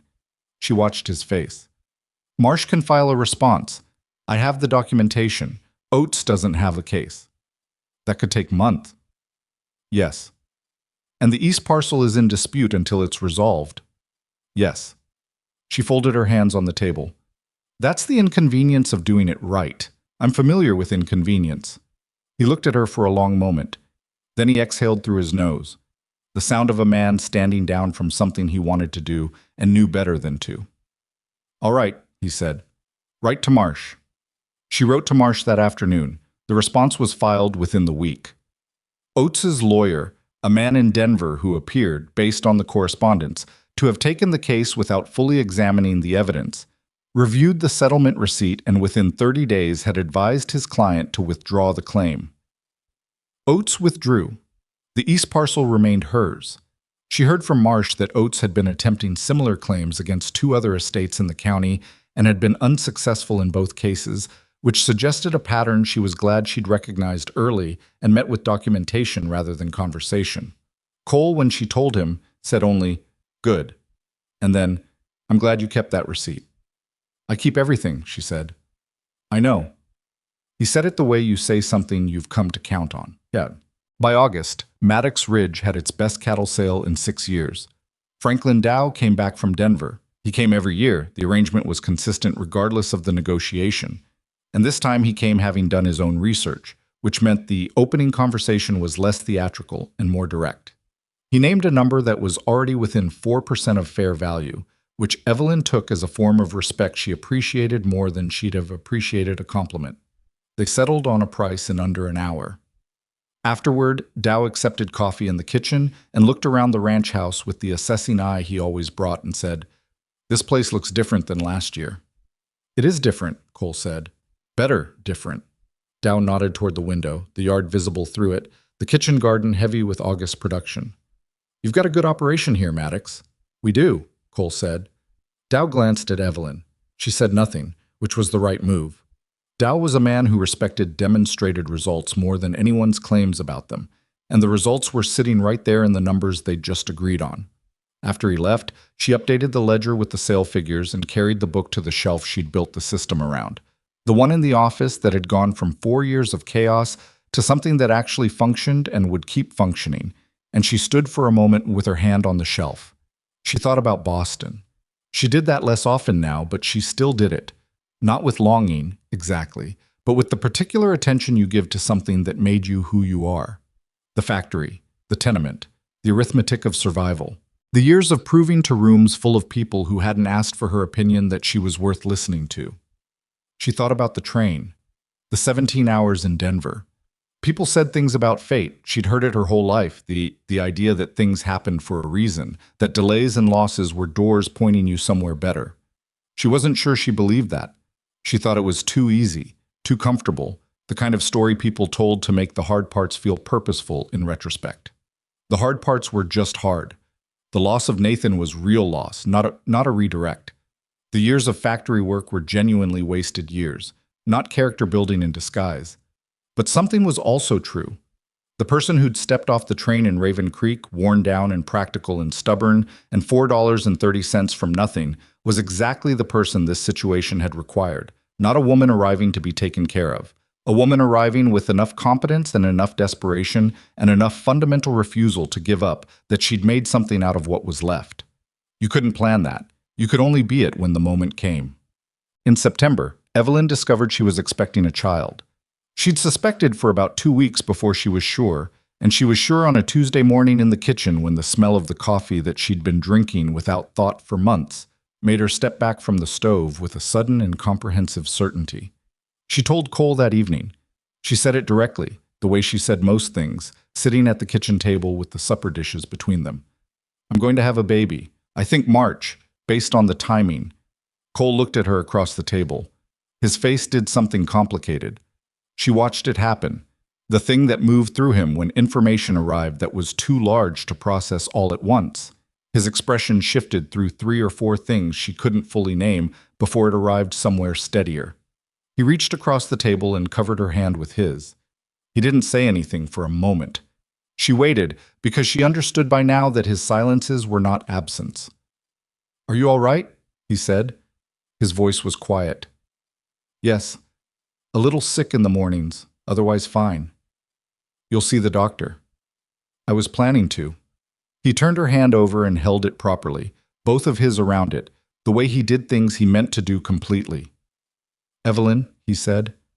"I know," she said, because she could see it in his face, the fear underneath the other thing, the old scar of what he'd lost before, Eleanor and the baby, 4 years of living in the aftermath of that. She understood that this news reopened something he'd sealed shut.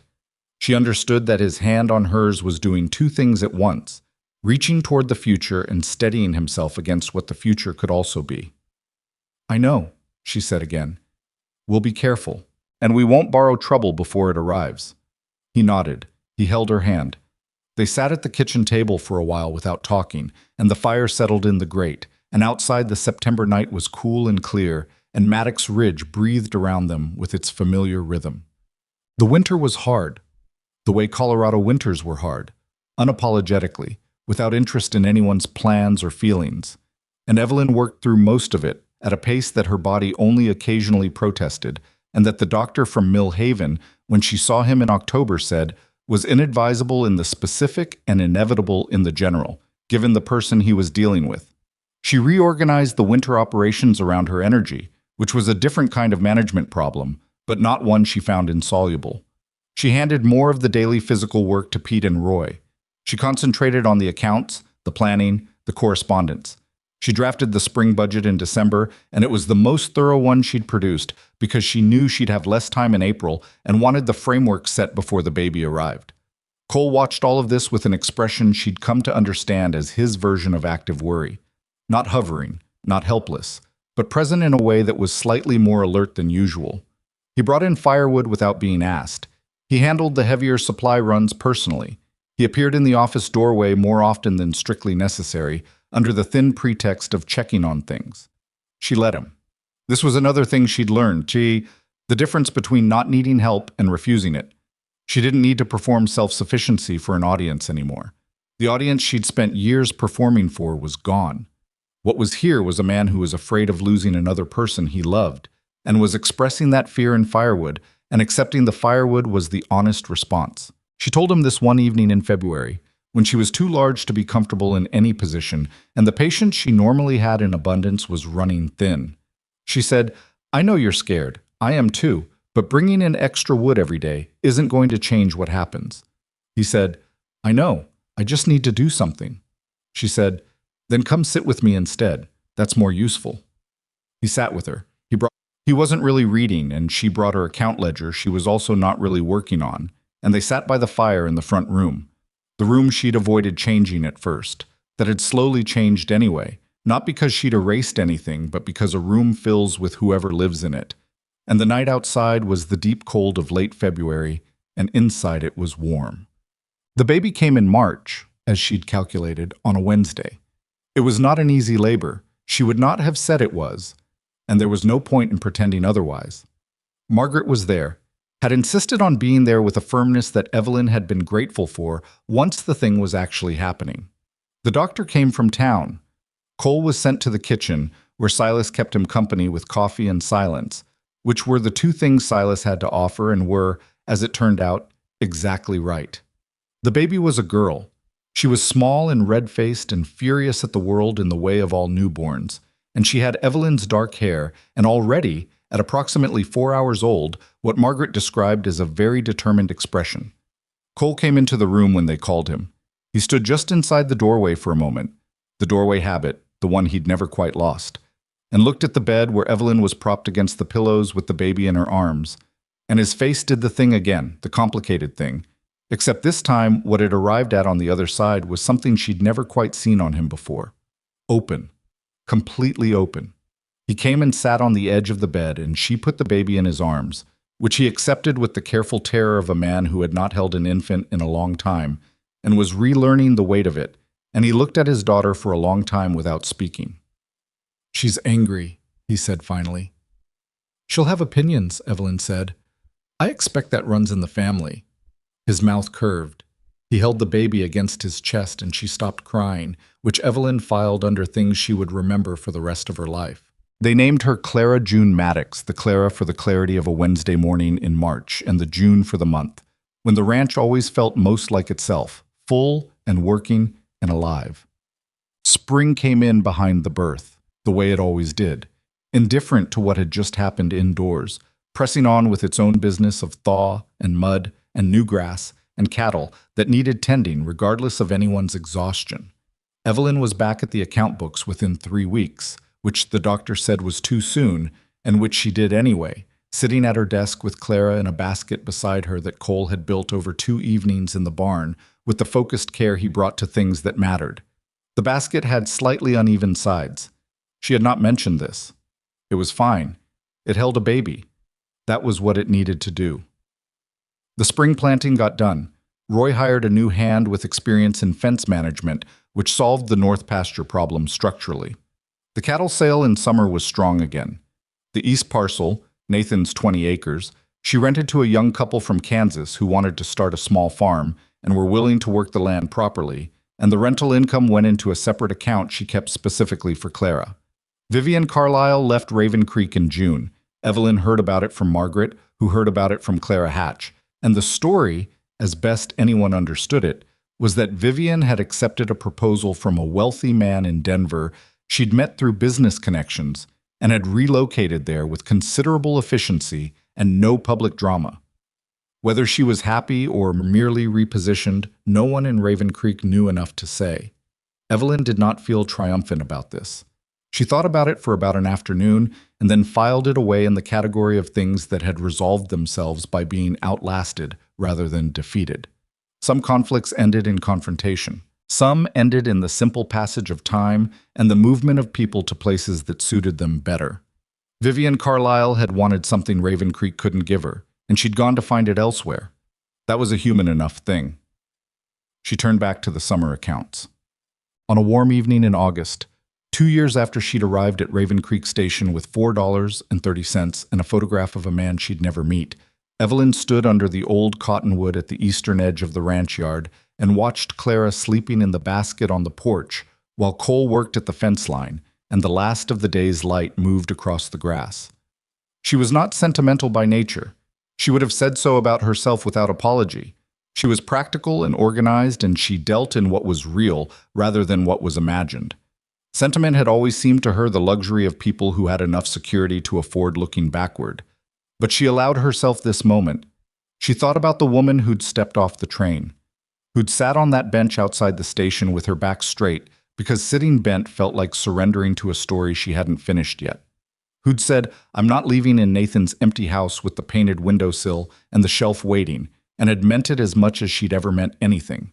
She thought about what she'd believed then, that she needed to find a foothold, a position, a way to turn disaster into something survivable. She hadn't been thinking about happiness. Happiness had seemed like a conversation for people with more stable ground to stand on.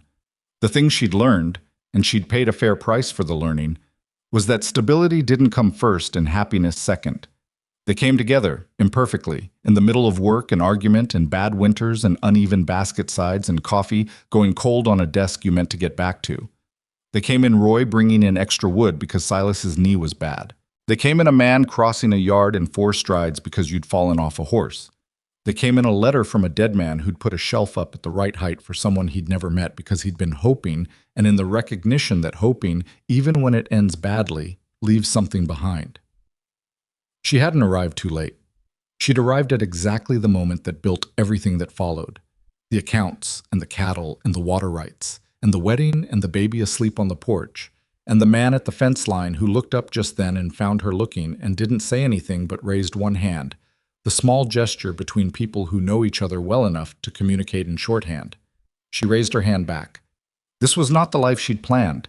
It was the life she'd built from what remained after the plan fell apart, and the building had required things of her: stubbornness, patience, the willingness to be wrong and say so, the willingness to be right and hold her ground anyway, the willingness to accept firewood from a scared man and call it what it was. Not every delayed train is a disaster. Sometimes it's just the difference between one life and another, and you don't know which is which until you've lived them.